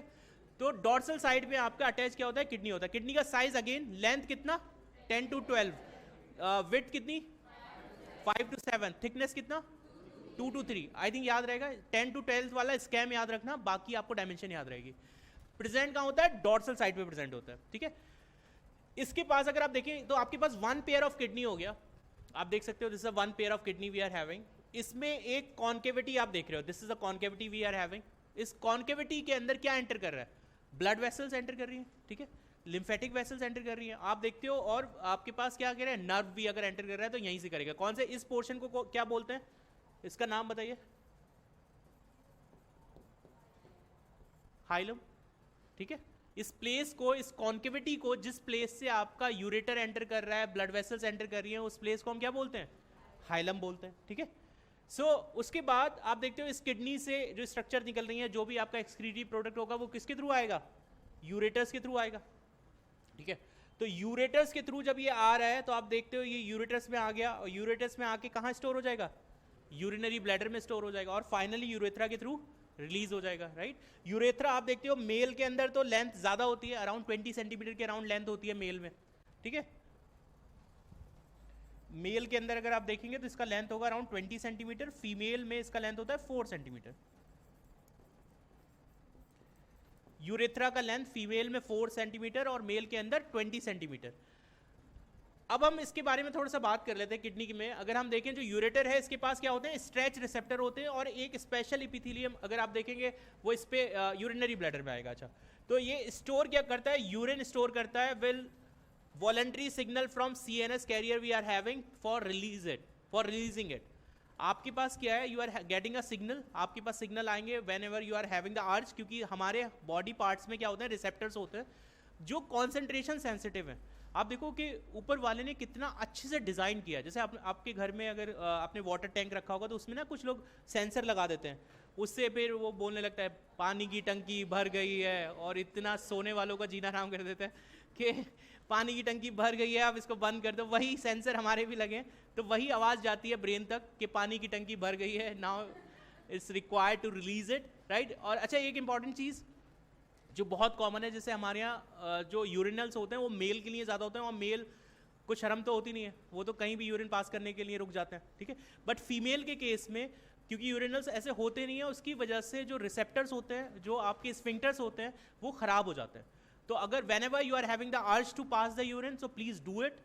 चाहे क्लास चल रहा हो, कितना इंपॉर्टेंट टॉपिक चल रहा हो, यू कैन टेल मी, मैं वहीं से फिर कंटिन्यू कर लूँगा, there is no issue in it. अगर आपको यूरिन पास करना है यू कैन गो, क्योंकि अभी आपको प्रॉब्लम नहीं होगी, स्फिंक्टर्स आर स्ट्रॉन्ग। लेकिन जब आप ओल्ड एज में आओगे, मेरे वाले एज में, देन एट द टाइम आपके जो स्फिंक्टर होंगे वो वीक हो जाएंगे, और it will be very difficult to hold the urine at the time, और फिर आपको यूरिनरी बैग भी हो सकता है यूज़ करना पड़े, ठीक है। क्योंकि आपका जो कंट्रोल होगा, जो आपके स्फिंक्टर्स होंगे वो इतने फंक्शनल नहीं रह जाएंगे, ठीक है। तो कभी भी कोशिश ना करें बहुत ज़्यादा होल्ड करने का यूरिन को, ठीक है। चलिए, तो हम बात कर रहे थे, इनके पास क्या होते हैं, स्ट्रेच रिसेप्टर्स होते हैं। किसके पास, यूरेटर्स के पास क्या होते हैं, स्ट्रेच रिसेप्टर्स होते हैं, और ये यूरिन को स्टोर करके वॉलंटरी सिग्नल जब तक नहीं आएगा तब तक क्या नहीं करेंगे, रिलीज नहीं करेंगे। जैसे मेनली हम यूरिनरी ब्लैडर के बारे में बात कर रहे हैं, और ये कैसे होते हैं, गार्डेड बाय स्फिंक्टर और meant for release of urine, ठीक है।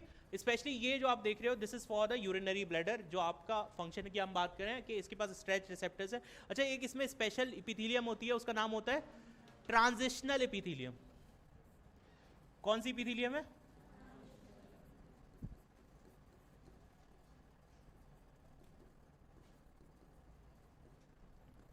तो ये ट्रांजिशनल एपिथेलियम आपका जहां कॉन्ट्रैक्शन आपको चाहिए होगा, मतलब स्ट्रेचिंग की आपको रिक्वायरमेंट है, तो वहां आपको क्या मिलेगा, ट्रांजिशनल एपिथेलियम मिलेगा, और उसका ये एक एग्जांपल है, ठीक है। तो आपने इतना देख लिया, आगे चलते हैं। अब यूरिन पास होता कैसे है, मिक्सचरेशन जिसको बोलते हैं, वो यूरिन पास होता कैसे है। आपके पास एक रिफ्लेक्स एक्शन है जिसके थ्रू एक पूरी मैकेनिज्म चल रही है। क्या होगा उसमें, सबसे पहले यूरिनरी ब्लैडर में आपने क्या कर लिया, यूरिन स्टोर कर लिया, जो कि एक अमाउंट से फिर जब ज़्यादा हो जाता है तो it will be sending a signal, और क्या करेगा, स्ट्रेच रिसेप्टर्स को क्या कर देगा, एक्टिवेट कर देगा। जब आपने यूरिनरी ब्लैडर के अंदर यूरिन को स्टोर किया, so you are getting the signal to activate what, stretch receptors. जब स्ट्रेच होंगे तो उससे आपको आइडिया लग जाएगा कि अच्छा ये यूरिनरी ब्लैडर फिल हो चुका है। उसके बाद आपके पास एक सिग्नल जाएगा CNS के पास, सेंट्रल नर्वस सिस्टम के पास, उससे आपको वॉलंटरी सिग्नल मिलेंगे, और उससे आपको क्या किसके थ्रू भेजा जाता है, आपको पता है ब्रेन से सिग्नल भेजा जाता है मोटर न्यूरॉन्स के थ्रू। तो आपको एक मोटर न्यूरॉन के थ्रू सिग्नल आएगा यूरिनरी ब्लैडर को, उससे आपकी स्मूथ मसल कॉन्ट्रैक्ट करेंगी और यूरेथ्रल स्फिंक्टर रिलैक्स करेगा। क्या कर रहा है, दो चीजें हैं, स्मूथ मसल कॉन्ट्रैक्ट कर रही हैं और यूरेथ्रल स्फिंक्टर क्या कर रहा है, रिलैक्स कर रहा है। इसमें ये आ सकता है, जो यूरेथ्रल स्फिंक्टर्स के बारे में पूछ सकते हैं कि at the time of micturition when you are releasing the urine, urinary bladder के अंदर यूरेथ्रल स्फिंक्टर रिलैक्स होता है कि कॉन्ट्रैक्ट होता है। ठीक है, इस पे टिक कर लेंगे, स्पेशली इसको लिख लेंगे, स्मूथ मसल कॉन्ट्रैक्ट होते हैं क्योंकि वो तो जरूरी है कि आप रिलीज करना है। ठीक है, तो उससे आपका यूरिन पास होगा, आगे यूरेथ्रा में जाएगा। बट यूरेथ्रल स्फिंक्टर के बारे में अगर वो पूछ रहे हैं तो वो क्या होगा, रिलैक्स होगा, तभी तो यूरिन आगे बढ़ेगा। आपके पास जो पोर्शन है, जो आप देखते हो कि सेमाइनल वेसिकल भी ओपन होती है, तो that's a place, that's a very narrow space, right. उस प्लेस को अगर वो स्फिंक्टर, जो यूरेथ्रल आपके स्फिंक्टर हैं, अगर वो रिलैक्स नहीं होंगे तो यूरिन आगे नहीं बढ़ेगा। तो urethral sphincters need to be relax there, और उसके बाद ही यूरिन आगे बढ़ेगा और रिलीज हो जाएगा। ठीक है, तो क्या मैकेनिज्म है, सबसे पहले यूरिनरी ब्लैडर के अंदर यूरिन आ गया तो क्या एक्टिवेट होगा, स्ट्रेच रिसेप्टर्स एक्टिवेट होंगे। वो सिग्नल किसके पास जाएगा, सीएनएस के पास जाएगा। सीएनएस किसके थ्रू भेजेगा, मैसेज का कलेक्शन बनेगा, उनको कैलिसिस बोलते हैं। वो कैलिसिस आगे कहाँ खुलते हैं, रीनल पेल्विस के अंदर खुलते हैं। ठीक है, तो आपके पास मेजर माइनर कैलिसिस होते हैं, पहले माइनर कैलिसिस होते हैं वो ज्वाइन कर लेते हैं, मेजर कैलिसिस बनते हैं, फिर वो आगे कहाँ खुलते हैं, रीनल पेल्विस के अंदर खुलते हैं। और रीनल पेल्विस से फिर किसके पास चले जाएंगे, यूरेटर के पास चले जाएंगे, और वहां से यूरिन कलेक्ट होकर कहाँ जाएगा, यूरिनरी ब्लैडर के अंदर आ जाएगा, राइट। सो ये रीनल पेल्विस हो गया। कैसा होता है, फनल शेप्ड होता है, स्पेस विद प्रोजेक्शन कॉल्ड कैलिसिस। इसके अंदर ये कैलिसिस आप देख रहे हो ना, कलेक्शन हो रहा है यहाँ से, इस फनल शेप, और जहां से कलेक्शन हो रहा है उसी को आप क्या बोल रहे हो, those are called as a calyces. और वहां से आपका क्या ओपन हो रहा है, कहाँ, रीनल पेल्विस में, जो कॉमन स्पेस है, राइट। तो दिस इज द प्लेस। जैसे आप देखो, आपने कॉलीफ्लावर, जैसे गोभी तो देखा होगा ना, उसमें जो कनेक्ट रहते हैं ना, तो जहां से नीचे से आप ग्रीन ग्रीन पार्ट देखते हो, उसमें बहुत सारी ब्रांचेस निकलती हैं। तो वो जो ग्रीन पार्ट है, आप उस हर एक पार्ट को कंसिडर कर सकते हो कि these are the what, renal pelvis का एक तो कॉमन पार्ट जहां ज्वाइन कर रहा है, उससे पहले की जो इंडिविजुअल पार्ट से जुड़ा है वो क्या है, वो कैलिसिस है, राइट। ठीक है, चलिए, आई थिंक इतना क्लियर है। ठीक है, आगे आ जाते हैं। उसके बाद बात करते हैं नेफ्रॉन की, राइट। तो नेफ्रॉन के पास, नेफ्रॉन में आप देखते हो कि we are having the different parts, जिसमें नॉर्मली आपको पता है कि हम सबसे पहले बात करते हैं मेल्फिजियन ट्यूब्यूल्स की। मेल्फिजियन ट्यूब्यूल्स के अंदर हमारे पास मेल्फिजियन ट्यूब्यूल हो गया, और फिर मेन ट्यूबुलर पार्ट हो गया, मेल्फिजियन कार्पसल हो गया, and then main tubular part हो गया। ट्यूबुलर पार्ट में हम देखते हैं पीसीटी है, डीसीटी है, लूप ऑफ हेनले है, राइट। तो हम इंडिविजुअल पहले सारी स्ट्रक्चर्स के बारे में बात कर लेते हैं। फंक्शनल यूनिट किडनी की कौन सी है, नेफ्रॉन्स। कितने होते हैं, 1 मिलियन नेफ्रॉन यूनिट्स आपके पास होंगी। Complex tubular structure that you are having in the kidney, 1 million, right. अब इन स्ट्रक्चर में दो पार्ट है, how many part it is having, glomerulus and renal tubule. There are 2 parts in the nephron, one is glomerulus, second one is the renal tubule. Glomerulus अगर हम बात करें तो it is made up of tuft of blood capillaries, जो किससे बनेगा, आपके पास ये जो ब्लड वेसल आ रही है, इफरेंट एट्रियोल आ रही है, उससे क्या होता है, रीनल आर्टरी से फाइनली आपका क्या बनता है, ग्लोमेरुलस बन जाता है। ठीक है, तो सबसे पहले आप देखेंगे, हमने पढ़ेंगे ग्लोमेरुलस के बारे में, उसके बाद पढ़ेंगे रीनल ट्यूब्यूल के बारे में। ठीक है, ग्लोमेरुलस जो आपका पार्ट है that is made up of the blood vessels. अच्छा, एक इंपॉर्टेंट चीज आप ध्यान रखोगे, आप मुझे बताइए ये वाला वेसल ज्यादा थिक है कि ये वाला वेसल, मतलब 1 ज्यादा थिक है कि सेकंड वाला थिक है। ठीक है, 1 वाला वेसल का नाम क्या है, एफरेंट, एफरेंट, और दूसरा वाले का नाम क्या है, ईफ्रेंट। ईफ्रेंट कौन सा वाला होगा, जहां से जो लेके जा रहा है, जो बोमेंस कैप्सूल से निकल रहा है बाहर, वो क्या होगा, ईफ्रेंट। तो एग्जिट से आप याद रख सकते हो। एफरेंट वाला इज द वन जो क्या लेके आ रहा है, ब्लड लेके आ रहा है, राइट। जो लेके ब्लड आ रहा है उसको क्या बोल रहे हैं, एफरेंट आर्ट्रियोल। जो वहां से निकल रहा है उसको क्या बोल रहे हैं, ईफ्रेंट आर्ट्रियोल बोल रहे हैं। Afferent and efferent. Afferent arteriole कैसा होता है, शॉर्ट एंड वाइड। कैसा होता है, शॉर्ट एंड वाइड। और आपके पास ईफ्रेंट आर्ट्रियोल की बात करेंगे, ईफ्रेंट आर्ट्रियोल कैसा होता है, नैरो होता है और थोड़ा सा लॉन्गर होगा। ठीक है, ईफ्रेंट आर्ट्रियोल कैसा होगा, नैरो होगा और लॉन्गर होगा। कई लोग ऐसा सोचते हैं कि एफरेंट आर्ट्रियोल जो होगा वो थोड़ा सा नैरो होगा क्योंकि आपको प्रेशर क्रिएट करना है, लेकिन ऐसा नहीं होता। तो आपका afferent arteriole is the wide one और the efferent arteriole is narrow. ठीक है, अब जब ये एंटर करता है तो it is making a whole tuft और कैपिलरीज का एक बंडल बनता है कॉम्प्लेक्स, और उससे क्या बनता है, ग्लोमेरुलस बनता है। ठीक है, तो मतलब आप ऐसे इमेजिन कर सकते हो कि आपके पास ये कोई कप शेप्ड स्ट्रक्चर है,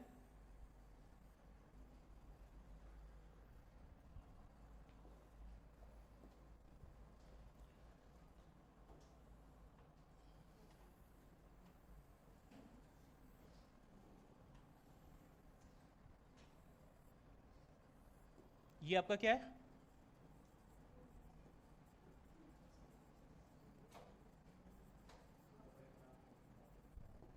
बोमेन कैप्सूल के पास आपके पास क्या आता है, बोमेन कैप्सूल के पास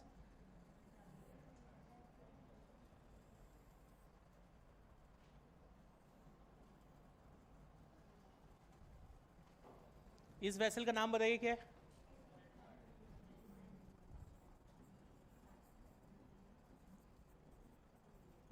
एफ्रेन आर्ट्रियोल। ये कौन सा है,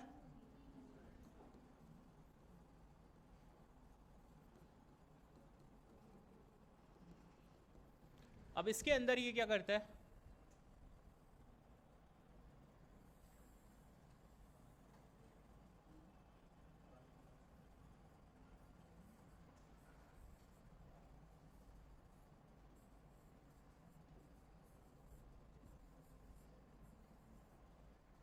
आप देखते हो इस तरीके का कुछ कॉम्प्लेक्स एक स्ट्रक्चर बन जाती है। किससे बन रहा है, इस ब्लड वेसल के साथ ही बन रहा है ना, इस ब्लड वेसल के साथ एक स्ट्रक्चर बन गया, इसको ही हम क्या बोल रहे हैं, we are calling it what,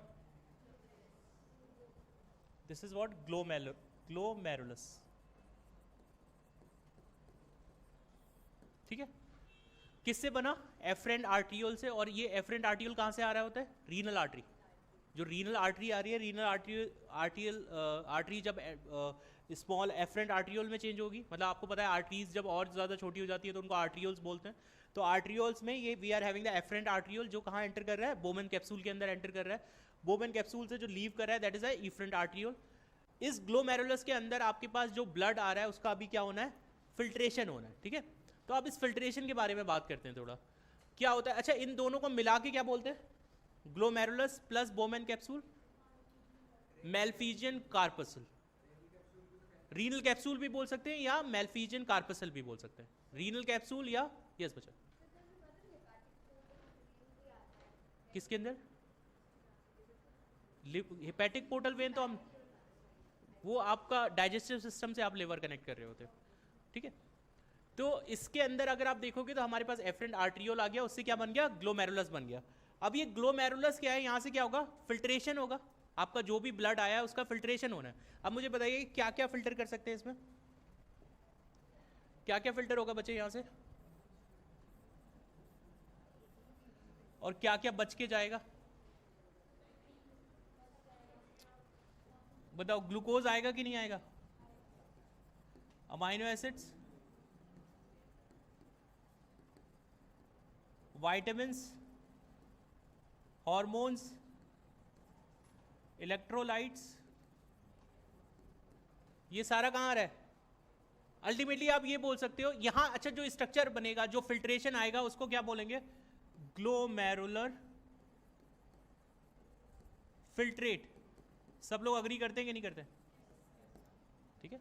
आप इसको कैसे कर रहे हो, अगर मैं इसको सीधा कर दूं, मान लो कि this is a kind of funnel, इस फनल के अंदर आपको क्या करना है, फिल्ट्रेशन करना है। सिंपल रखते हैं बिल्कुल, ये आपके पास एक फनल है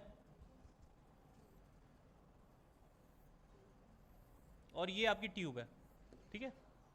इसके अंदर आपने क्या फिल कर रखा है, यहां आपके पास सारा ब्लड आपने फिल कर लिया, ये ब्लड है। यहां आपके पास एक पार्टीशन आप करोगे, उसको हम बात करेंगे कि क्या कैसे हो रहा है। अब इसके बाद मैं आपसे पूछ रहा हूं कि ब्लड में से क्या क्या फिल्टर होके आता है, बताइए। तो आपने जैसे मैंने बताया ग्लूकोज, अमाइनो एसिड्स, मोस्टली सारी चीजें आती हैं, लेकिन क्या नहीं आता, एक तो पार्ट यहां क्या रह जाएगा, प्रोटीन्स, और क्या रह जाएगा, और क्या रह जाएगा, दूसरा ब्लड में से कौन सी चीज आगे फिल्ट्रेट में नहीं जाएगी, एक तो प्रोटीन नहीं जाएगी। अगर प्रोटीन जाती है तो डिजीज का नाम मैंने आपको बताया था, नेफ्राइटिस बोलते हैं, आपको नेफ्रोटिक सिंड्रोम होता है, वो डिजीज होता है जिसमें प्रोटीन आने लगती है यूरिन के अंदर, तो प्रोटीन नहीं जा रहा। दूसरा क्या है बताइए? हाँ जी, कुछ बता रहे थे, कुछ नाम आपसे पूछ रहा हूँ। हाँ हाँ बच्चे, क्या? नहीं नहीं बताओ, प्रोटीन नहीं आएगा ब्लड से और क्या नहीं आएगा फिल्टर होके? कुछ तो आइडिया लगाओ, ब्लड में क्या क्या होता है? अच्छा, कंपोजिशन तो पढ़ी है ना हमने, क्या होता है ब्लड के अंदर? प्लाज्मा होता है, और क्या होता है? फॉर्म्ड एलिमेंट, सेल्स होते हैं। तो सेल्स आएंगे क्या फिल्ट्रेट के अंदर? नहीं आएंगे बच्चे। तो यहां से आपके पास दो चीजें बचती हैं, वन ब्लड सेल्स और कौन सा? प्रोटीन्स।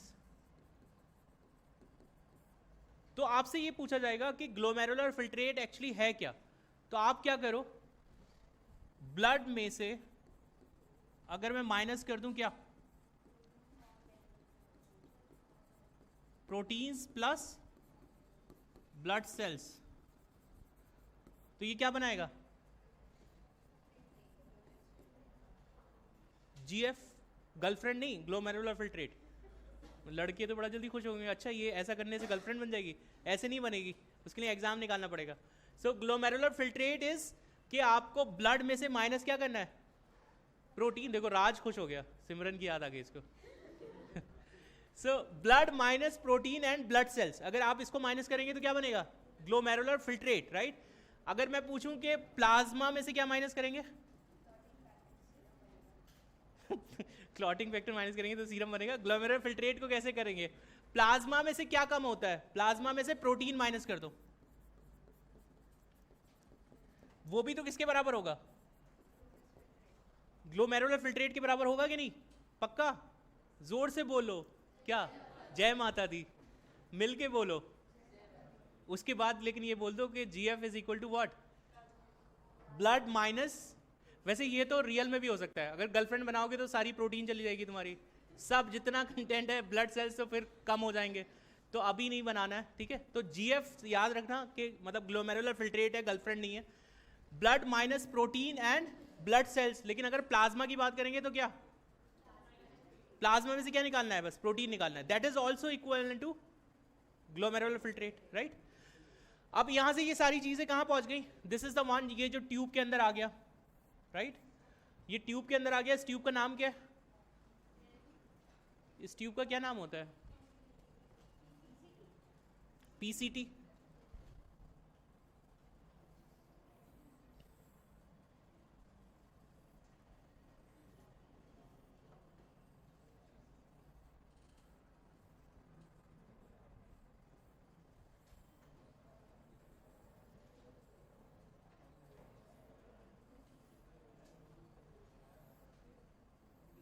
ठीक है, अब आप यहां पहुंच गए, सारा फिल्टर करके हम यहां पहुंच चुके हैं, ठीक है। अब ये कौन सा पोर्शन है? ये है पीसीटी। ये क्या है? Loop of Henle. ये कैसा है? डिसेंडिंग। ये कैसा है? असेंडिंग। ये क्या है? डीसीटी। ये क्या है? अब हम उन पॉइंट्स पे बात करेंगे जो मोस्टली याद करना मुश्किल होते हैं, ठीक है। जैसे कि सारा कंटेंट आ गया यहाँ, ठीक है। सारा कंटेंट इज लाइक कि कभी कभी जैसे होता है कि कोई सिस्टम में कोई ऐसी खराब चीज़ आ गई और हमें उसको निकालना है। हम मतलब इतने टची हैं, मतलब ऊपर वाला इतना, उसने यूरिया के बारे में इतना सोचा कि उसको फील ना हो। क्या फील ना हो? जैसे सपोज आपका दोस्तों का ग्रुप है और आपने प्लान किया कि गोवा जाना है घूमने, और एक पर्टिकुलर पकाऊ दोस्त है जिसको आप नहीं चाहते कि वो आए, तो आप क्या करोगे? जैसे ट्रेन चल रही है, उसको भेज दिया, जा पानी की बोतल ले आ, और फिर उसको ड्राइवर को बोल दिया भाई तू 5 मिनट पहले ही निकल जा, ठीक है। तो मतलब आप कोशिश कर रहे हो, मतलब उसको भी ये फील नहीं हुआ कि मेरे दोस्तों ने धोखा दिया और उस दोस्त को भी हमने छोड़ दिया, ठीक है। यहां भी ऐसा ही होता है। क्यों होता है ऐसा? आपने ब्लड को फिल्टर करके यहां क्या लेके आ रहे थे? Everything we are having here except what? Blood cells and protein, ठीक है। तो इसके पास क्या आ गया? क्या हमें ग्लूकोज को एक्सक्रीट करने की जरूरत है? अच्छा, मैं एक और इंपॉर्टेंट चीज बताता हूं। अगर आपके ब्लड में 180 मिलीग्राम पर डेसीलीटर से ज्यादा का ग्लूकोज होता है, अगर अमाउंट ज्यादा आ रहा है, तो उस केस में अगर आप देखोगे तो आपका जो यूरिन के साथ क्या आने लगेगा? ग्लूकोज आने लगेगा, ठीक है। तो वो एक लिमिट है कि कितने पे आने लगता है यूरिन के अंदर, तो वो याद रखना है। अगर कॉन्स्टेंटली आप इतना ग्लूकोज मेंटेन करके रख रहे हो तो वो यूरिन के थ्रू आने लगेगा। तो इस पीसीटी के अंदर आपने सारे सब्सटेंसेस भेज दिए कि यूरिया को लेफ्ट आउट फील ना हो, कि यूरिया को ऐसा ना लगे, क्योंकि बेचारा बहुत इमोशनल है यूरिया, कि उसको सब लोग एक्सक्रीटिव प्रोडक्ट बोलते रहते हैं, पहले से उसका दिल दुखा है, ठीक है। तो उसके साथ क्या आ रहा है, ग्लूकोज आ रहा है, अमाइनो एसिड्स आ रहा है। अब आपने सारे अच्छी अच्छी चीज़ें भी बोल दी, तो मतलब यूरिया ऐसे देख रहे हैं, अच्छा ये तो टॉपर है यार, मतलब मेरे अंदर कोई खराबी नहीं है, मतलब अभी एक्सक्लूजन वाला पार्ट तो बिल्कुल नहीं है कि अगर glucose, amino acid, vitamin, hormone, यहाँ क्या क्या है, अगर आप लाइन से नाम लिखें सारे, तो आपके पास यहाँ क्या क्या होता है, ग्लूकोज होता है, अमाइनो एसिड्स होते हैं, वाइटामिन होते हैं, हार्मोन्स होते हैं, इलेक्ट्रोलाइट्स होते हैं। ये सारे सब्सटेंसेस ग्लोमेरुलर फिल्ट्रेट में आ चुके हैं। अब आपको क्या करना है, you need to make the urine, और जहां आपने लेफ्ट आउट फील कराने के लिए, मतलब एक्सक्रीशन तो हो गया, मतलब एक दोस्त ये भी होते हैं कि सपोज जैसे ग्रुप होता है दोस्तों का, झगड़ा कर लिया, तो उसमें कुछ दोस्त हो सकता है पंगा लेने वाले हो, वो आपको भी खींच के ले आए वहां तक कि आप हो सकता है कलेक्टिंग डक्ट के थ्रू बाहर निकल जाओ। सबसे पहले क्या होता है, अल्ट्रा फिल्ट्रेशन। अगर आप फॉर्मेशन देखें तो यूरिन का फॉर्मेशन में सबसे पहले क्या आता है, अल्ट्रा फिल्ट्रेशन। आपने अल्ट्रा फिल्ट्रेशन किया, अच्छा उस अल्ट्रा फिल्ट्रेशन में भी यहाँ जो मेम्ब्रेन होती है, ये पूरा जो ब्लड की सेल्स है, आप देखते हो यहाँ एंडोथीलियम है, यस, ब्लड वेसल का जो मेम्ब्रेन होगा उसको क्या बोलेंगे, एंडोथीलियम। यहाँ ये जो कवरिंग है, इनको क्या बोलते हैं, what these cells are called,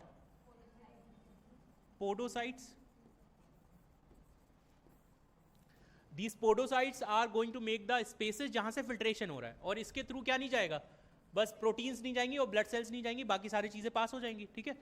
अब ये सारी चीजें पास होके आ गई, अल्ट्रा फिल्ट्रेशन के बाद हमें क्या करना है, रीअब्जॉर्प्शन करना है। मतलब यहाँ तक तो हम अपने दोस्त के साथ यूरिया के साथ आ गए, बट ऐसा थोड़ी हो सकता है कि ग्लूकोज, अमाइनो एसिड को हम वेस्ट कर दें, we need to reabsorb it, right. तो आप क्या करते हो, एक्टिवली पहले जब कोई इंसान खुश होता है तो वो क्या गाता है, गाना गाता है, और जब वो गाना गाता है तो मतलब बंदा एक्टिव होता है तब गाना गाता है, या पैसिव फॉर्म में गाना गाता है, एक्टिव फॉर्म में, मतलब पैसिव फॉर्म में गाना गाता है, एक्टिव फॉर्म में, मतलब जब बंदा बहुत एक्टिव है, खुश है, तो वो क्या गाएगा, गाना गाएगा।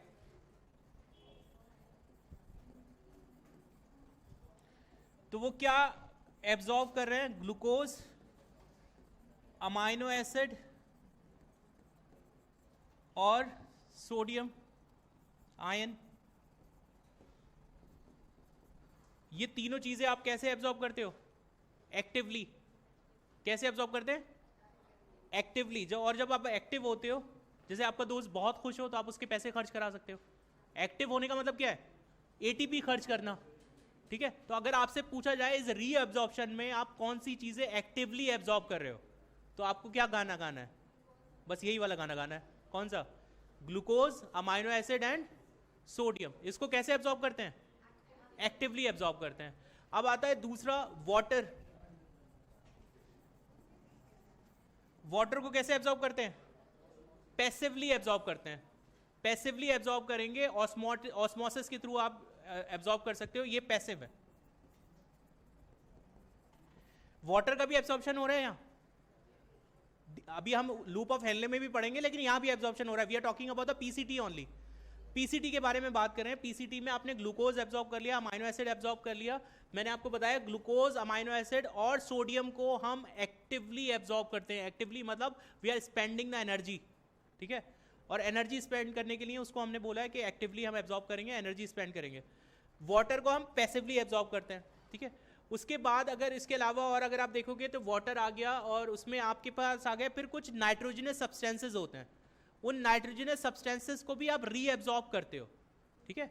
जैसे नाइट्रोजनस सब्सटेंसेस हैं उनको भी कैसे करना है, पैसिवली रीएब्जॉर्ब करना है। अगर आपका अमाउंट अगर आप देखोगे तो वो पैसिवली जाता है, जो उसका भी रीएब्जॉर्प्शन कैसा होगा, पैसिवली। अगर ज्यादा होगा तो इधर दूसरे साइड कम थोड़ा सा डिलीवर हो जाएगा, ठीक है।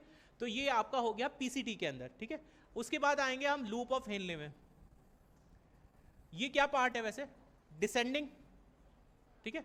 इसमें मोस्टली हमें याद क्या नहीं रहता, याद हमें ये नहीं रहता कि इसमें से कौन सा पार्ट किस चीज़ के लिए परमिएबल है या इम्परमिएबल है, ठीक है। अच्छा मैं आपको एक जैसे बताता हूँ चीज़ कि जब कोई बंदा अपने उस पे होता है, जवाल पे होता है। जवाल का मतलब होता है डाउनफॉल पे होता है।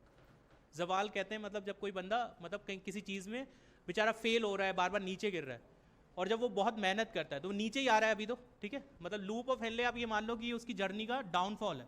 और जब बंदा नीचे गिर रहा होता है तो उसको क्या आता है, पसीना आता है, ठीक है।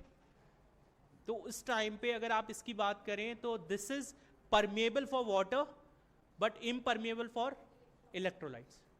तो क्या याद रहेगा कि आप जब डाउनफॉल कर रहे हो तो डाउनफॉल पे क्या आता है, स्वेटिंग होती है, ठीक है, स्वेटिंग होती है, या you will be releasing the water, क्योंकि आपका हार्ड टाइम चल रहा है, राइट। तो आपको याद रखना है कि ये जो डाउनफॉल हो रहा है इसकी जो वॉल होगी वो किसके लिए परमेबल होगी, वाटर के लिए, और किसके लिए इम्परमेबल होगी, इलेक्ट्रोलाइट्स के लिए। लेकिन जब आपका राइज हो रहा है तो क्या आपको कभी पसीना आएगा, तब तो एसी में बैठोगे आराम से। तो कोई बंदा जो एसी में बैठ के मर्सिडीज से चल रहा है और फिर उसके बाद 2 कदम पे निकल के उसकी मर्सिडीज वहीं लिफ्ट के सामने रुकती है और वहाँ भी सेंट्रलाइज एसी लगा है, उसके बाद उसके लिफ्ट में भी एसी लगा है, उसके बाद वो ऑफिस में जाता है वहाँ भी एसी लगा है, ठीक है, तो उसको पसीना आएगा कभी, उसका असेंडिंग टाइम है। तो असेंडिंग टाइम में ये वाटर के लिए कैसा है, इसका वाटर तो नहीं निकलेगा, लेकिन हाँ इलेक्ट्रोलाइट्स बहुत आ जाएंगे उसके साथ। आपको देखना है जब बंदे का राइज होता है तो उसके साथ बहुत लोग जोड़ते हैं, तो जितने भी इलेक्ट्रोलाइट्स हैं, देखो इसका पर्सनल फीलिंग है, कहते जब इसका राइज होता है तो यस सर बहुत अच्छा है ना ऐसा, ठीक ऐसे ही है। तो असेंडिंग टाइम पे आपके पास क्या होगा, तो ये एक इंपॉर्टेंट फैक्टर है जो बहुत सारे लोग भूलेंगे, मतलब 10 दिन बाद, इनफैक्ट 1 वीक बाद भी आप पढ़ोगे तो आपको ये याद नहीं रहेगा कि असेंडिंग पार्ट में कौन सा परमेबल है कौन सा इम्परमेबल है, ठीक है। तो डिसेंडिंग पार्ट किसके लिए परमेबल है, वाटर के लिए, असेंडिंग पार्ट किसके लिए परमेबल है, ठीक है। तो दिस इज द पार्ट, हमने रीएब्जॉर्प्शन के लिए बारे में बात कर लिया। उसके बाद क्या पार्ट आता है, अल्ट्राफिल्ट्रेशन हो गया, फिर रीएब्जॉर्प्शन हो गया, फिर क्या हो गया बताइए, सिक्रीशन। सिक्रीशन भी एक पार्ट होता है ना। अब सिक्रीशन की जरूरत क्या है, जब हम ऑलरेडी एक्सक्रीशन का पार्ट कर रहे हैं, आपने ग्लोमेरुलर फिल्ट्रेट बना लिया, but why do you require the secretion, उसको बोलते हैं स्पेशली ट्यूबुलर सिक्रीशन, ठीक है। आप ट्यूबुलर सिक्रीशन क्यों बोल रहे हो कि इट्स अ काइंड ऑफ, जैसे अगर आपने देखा होगा कि if we are having the like जो सेल्स हैं, आपकी जो ट्यूब के सेल्स हैं, उन ट्यूब के सेल्स को भी तो एक्सक्रीशन करना होगा ना, और वो एक्सक्रीशन क्यों कर रहे हैं, जैसे एक तो पार्ट हो गया आपको यूरिया को रिमूव करना है, another part that we are having is we need to maintain the what, osmotic concentration, right, we need to maintain the osmotic concentration, और osmotic concentration के लिए we need to remove some substances, right, और वो substances क्या होते हैं, क्या क्या रिमूव करेंगे आप,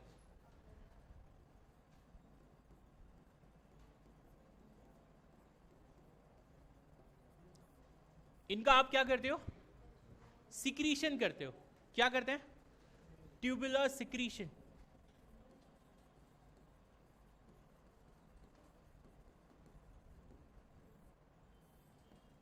ठीक है। जैसे आपने देखा होगा कि अभी जैसे हमारे यूपी में एक गवर्नमेंट आई है जो बहुत कैसी है, स्ट्रिक्ट है, जो बहुत चीज़ों को मतलब ऐसे बहुत कंट्रोल करके रखते हैं और ऐसा नहीं होने देते कि कोई चीज़ जो है बहुत लूज रहे स्पेशली। तो जैसे हमारे जो अभी करंट गवर्नमेंट है उनका एक स्टार्टिंग का स्लोगन था कि अब की बार क्या था, अब की बार मोदी सरकार, राइट। तो अब की बार में अगर आप लिख लो,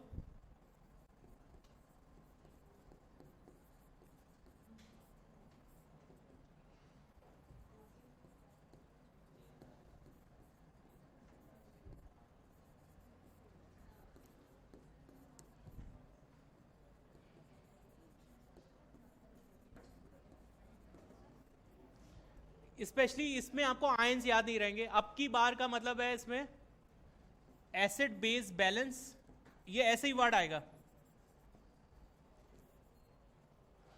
आपको क्या मेंटेन करना है, एसिड बेस बैलेंस करना है। अब की बार है में इसमें हाइड्रोजन आयन है, केज ये एज अमोनिया, टाइट से आपका हो गया ट्यूबुलर। तो अगर आपको कुछ याद ना रहे तो बस याद रखना कि अब की बार कौन सी सरकार, अब की बार टाइट सरकार, टाइट मतलब ऐसी सरकार, याद रखिएगा जैसे हमारी माननीय योगी जी की जो सरकार है वो थोड़ी सी ऐसी है कि अगर आपने कुछ भी किया तो तुम्हारे ऊपर क्या चढ़ा देंगे, बुलडोजर चढ़ा देंगे। तो जब ऐसी गवर्नमेंट है तो विल बी लाइक कि सारी चीज़ें कैसी रहेंगी, मॉनिटर्ड रहेंगी, क्योंकि उनको क्या करना है ट्यूबुलर सिक्रीशन करना है। तो ट्यूबुलर सिक्रीशन हो रहा है, और उसके लिए आपको याद रखना है बस अब की बार में बस याद रखना, this is for acid base balance, acid base maintain करना है और ऑस्मोलैरिटी मेंटेन करना है, इसलिए ट्यूबुलर सिक्रीशन होता है। काफ़ी सारे लोगों को इस पूरी प्रोसेस में रीअब्जॉर्प्शन समझ, अल्ट्राफिल्ट्रेशन समझ आता है, रीअब्जॉर्प्शन समझ आता है, लेकिन जो टर्म है ट्यूबुलर सिक्रीशन, उसका हमें कभी रोल समझ नहीं आता कि ये क्यों सिक्रीट कर रहे हैं। क्योंकि जितने भी एक्सक्रीटरी ऑर्गन है उनका फंक्शन केवल ये नहीं है कि जो एक्सक्रीटरी प्रोडक्ट को रिलीज करना, सेकंड फंक्शन है ऑस्मोलैरिटी को भी मेंटेन करना। तो वो ऑस्मोलैरिटी किसके थ्रू मेंटेन होती है? इसके थ्रू ही मेंटेन होती है। फिर हम आ जाते हैं टाइप ऑफ नेफ्रॉन पे। हमारे पास टाइप ऑफ नेफ्रॉन होते हैं कॉर्टिकल नेफ्रॉन और जक्स्टा मेडुलरी। जक्स्टा का मतलब होता है नेक्स्ट, ठीक है, जक्स्टा का मतलब क्या होता है? नेक्स्ट। तो जक्स्टा मेडुलरी मतलब किसके नेक्स्ट होंगे? ये मेडुला के नेक्स्ट होंगे, ठीक है।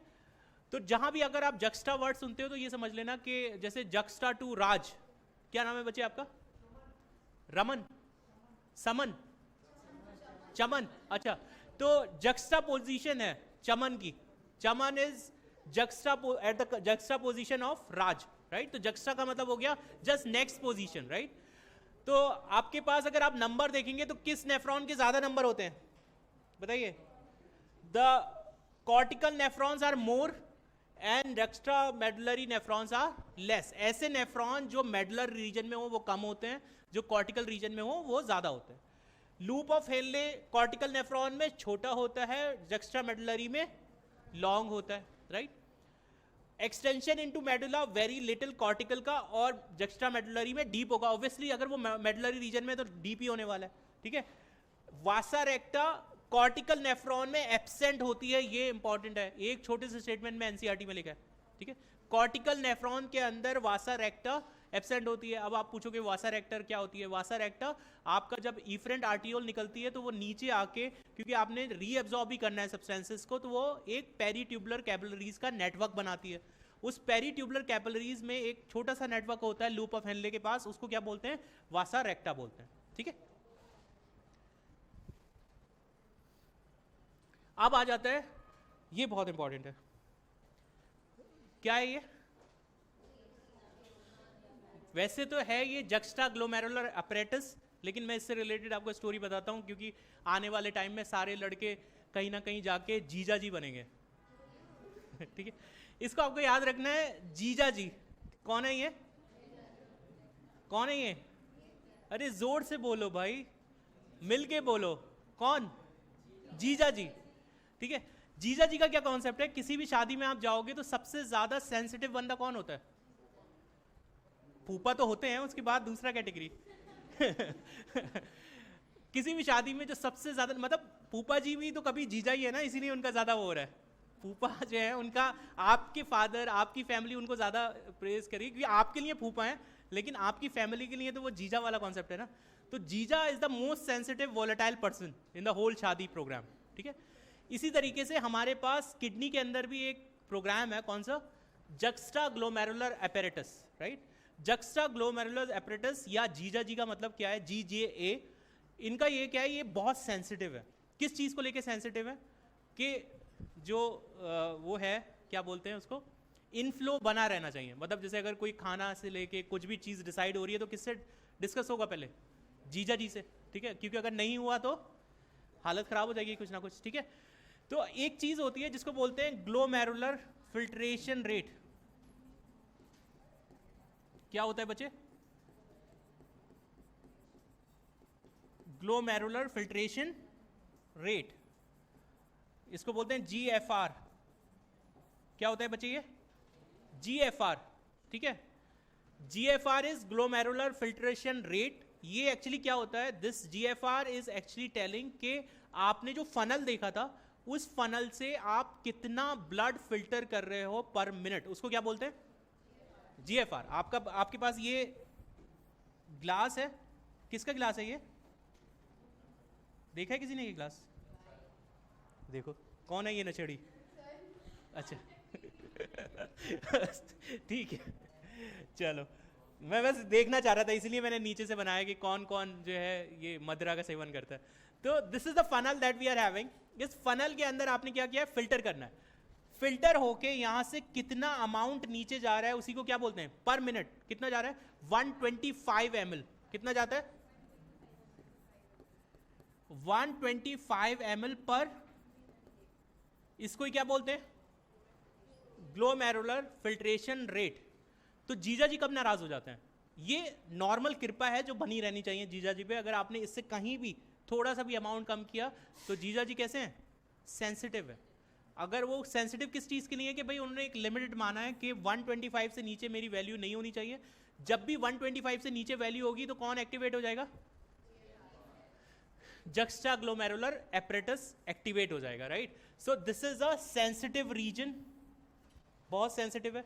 ये एक ऐसा कॉन्सेप्ट है जिसमें बच्चे बहुत कंफ्यूज रहते हैं, इसलिए इसको फनी वे में ही समझने की कोशिश करिएगा, तभी आप इसका मतलब समझ पाओगे। तो जक्स्टाग्लोमेरुलर एपरेटस एक सेंसिटिव रीजन है जो ये डिटेक्ट करता है कि जीएफआर का रेट कम हो रहा है, ज़्यादा हो रहा है। क्योंकि आपको क्या करना है, 125 ml पर मिनट है, अगर आप इसके हिसाब से 24 आवर्स का निकालोगे तो it will be coming how much, 180 litres.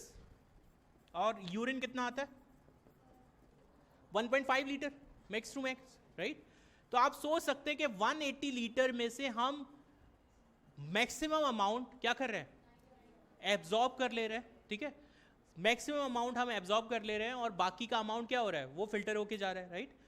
तो जीएफआर वो प्रेशर है, वो रेट है जिससे क्या हो रहा है, फिल्ट्रेशन हो रहा है। तो आप सोच सकते हो कि किडनी कितनी इफिशिएंटली काम कर रही है कि पर मिनट मतलब 180 लीटर फिल्ट्रेशन होता है। आप अच्छी से अच्छी मशीन भी फिल्टर करोगे तो वो कभी ना कभी उसके फिल्टर, आपने देखा होगा आपके यहाँ आरओ लगा होगा, हर 3 महीने में फिल्टर चेंज करा रहे होंगे पापा जी, देखा होगा ना, बेचारा बंदा रोज आता होगा कि यार फिल्टर आज चोक हो गया, आज खराब हो गया, राइट। लेकिन आप अपनी किडनीज के बारे में बात करिए कि आपने नुक्कड़ वाले भैया के समोसे भी खाए हैं और पता नहीं कहाँ कहाँ के मोमोज, कोई ऐसा कॉर्नर नहीं है जहाँ की खराब चीज़ें आपने खाई नहीं है, ठीक है। उसके बाद भी आपका फिल्ट्रेशन ठीक है, आपके फिल्ट्रेशन की यूनिट्स काम कर रही हैं और उसमें जीएफआर रेट होता है 125 ml per minute. 125 ml per minute आपका रिलीज हो रहा है। जब भी ये जीएफआर लेस देन किससे होगा, 125 से, तो कौन एक्टिवेट हो जाएगा, जक्स्टाग्लोमेरुलर एपरेटस।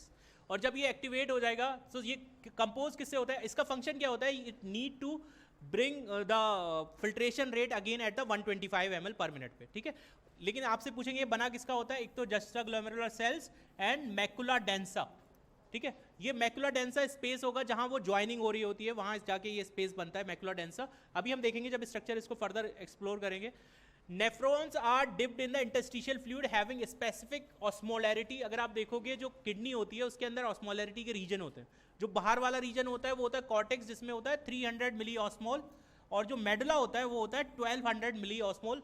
ये एरिया ही आपको क्या करता है, कॉन्सेंट्रेट करने में हेल्प करता है। आपका जो ट्यूब से जो फिल्ट्रेशन जा रहा है उससे क्या होगा, अगर आप ट्यूब नीचे आ रही है तो आप क्या करोगे, आपने वो रूल तो पढ़ा है ना, मेम्ब्रेन के अक्रॉस जहां कॉन्सेंट्रेशन ज्यादा होगी ब्लड वहां चला, वाटर वहां चला जाएगा ना, तो आपके पास जो फिल्ट्रेट होगा वो कॉन्सेंट्रेट होता रहेगा, राइट।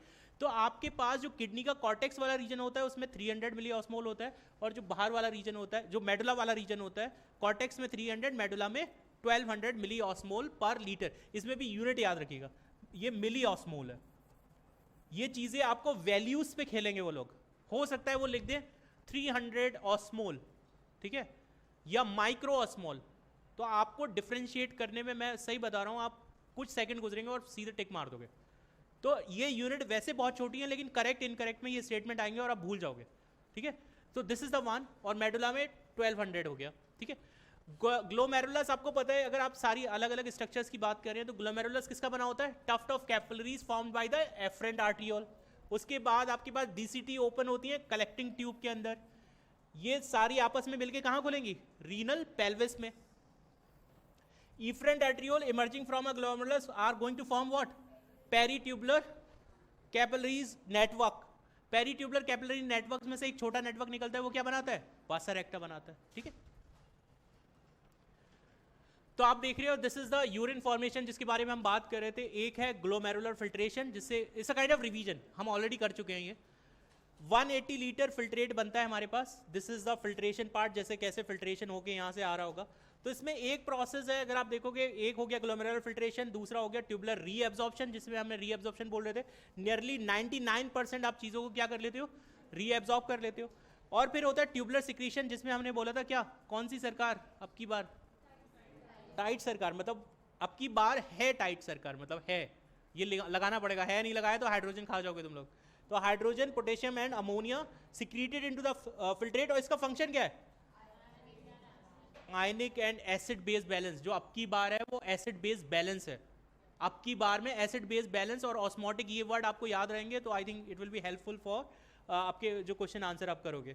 उसके बाद आता है नॉन सिलेक्टिव एक प्रोसेस। अच्छा, इसमें आप देखते हैं जो ट्यूबुलर रीअब्जॉर्प्शन है, मैंने आपको बोला था जब एक्टिव होते हो आप, एक्टिव प्रोसेस से आप क्या करते हो, जब एक्टिव होते हो तो क्या करते हो, गाना गाते हो ना। आपने एक्टिव प्रोसेस से क्या लेना है, glucose, sodium and amino acid, और पैसिव से क्या लेंगे, नाइट्रोजनस वेस्ट एंड वाटर, ठीक है। क्योंकि कोई भी बेकार की चीज़ अगर आपको ज़्यादा मिल रही है तो आप क्या बहुत पैसिव वो दिखाते हो, बहुत एक्टिव नहीं लगते उसके बारे में, ठीक है। उसके बाद हम बात करें ग्लोमेरुलर फिल्ट्रेशन के बारे में। This is just summarise part कि जो कार्डियक आउटपुट होता है, आपको पता है 1100 to 1200 ml ऑफ ब्लड पर minute is filtered bye kidney. इतना अमाउंट आप फिल्टर कर रहे हो, रेट आपका 125 ml फिल्ट्रेट आप बना रहे हो, लेकिन इतना ब्लड फिल्टर हो रहा है, उससे बनता कितना है, 125 ml फिल्ट्रेट बन जाता है, ठीक है। ये कहाँ जाता है, रीनल आर्टरी में, रीनल आर्टरी से कहाँ जा रहा है, आर्ट्रियोल्स में, आर्ट्रियोल से कहाँ जाएगा, एंडोथीलियम। इसके बाद आप देखते हो जो मेम्ब्रेन बनती है, देयर आर 3 मेम्ब्रेन्स, जिसमें एक एंडोथीलियम है। अगर आप ये कैप्सूल देखते हो, इस कैप्सूल में एक तो आपके पास ये आप देख रहे हो, यहाँ जो ब्लड वेसल्स आएंगी उनकी एक मेम्ब्रेन होगी एंडोथीलियम, एक एपिथीलियम ऑफ बोमेंस कैप्सूल होगी जिसको पोडोसाइट बोलते थे, और उसके बीच में एक सब्सटेंस है, मेम्ब्रेन है, बेसमेंट मेम्ब्रेन, और फाइनली आपके पास क्या बन जाएगा, ग्लोमेरुलर फिल्ट्रेट, जो होता है प्लाज्मा एक्सेप्ट प्रोटीन्स, ठीक है। क्लियर हो गया। बोमेन कैप्सूल में कौन सी सेल्स होती हैं, पोडोसाइट। पोडोसाइट ऐसे अरेंज होती हैं कि वो क्या बनाते हैं, स्लिट पोर्स और फिल्ट्रेशन स्लिट्स, जिनके थ्रू क्या होगा, फिल्ट्रेशन होगा, राइट। फिल्ट्रेशन हो गया ग्लोमेरुल, उसमें फिर हमने जीएफआर पढ़ा, जीएफआर कितना था 125 ml, इससे कम हो जाएगा तो क्या एक्टिवेट हो जाएगा, जक्स्टा, जो आपके जक्स्टा ग्लोमेरुलर सेल्स हैं। Kidney has an ability to regulate GFR, GFR के रेट को आप रेगुलेट कर सकते हो। उसमें बहुत सारी चीजें हैं जो रोल प्ले करती है, उसको डिस्कस करेंगे इन द नेक्स्ट लेक्चर।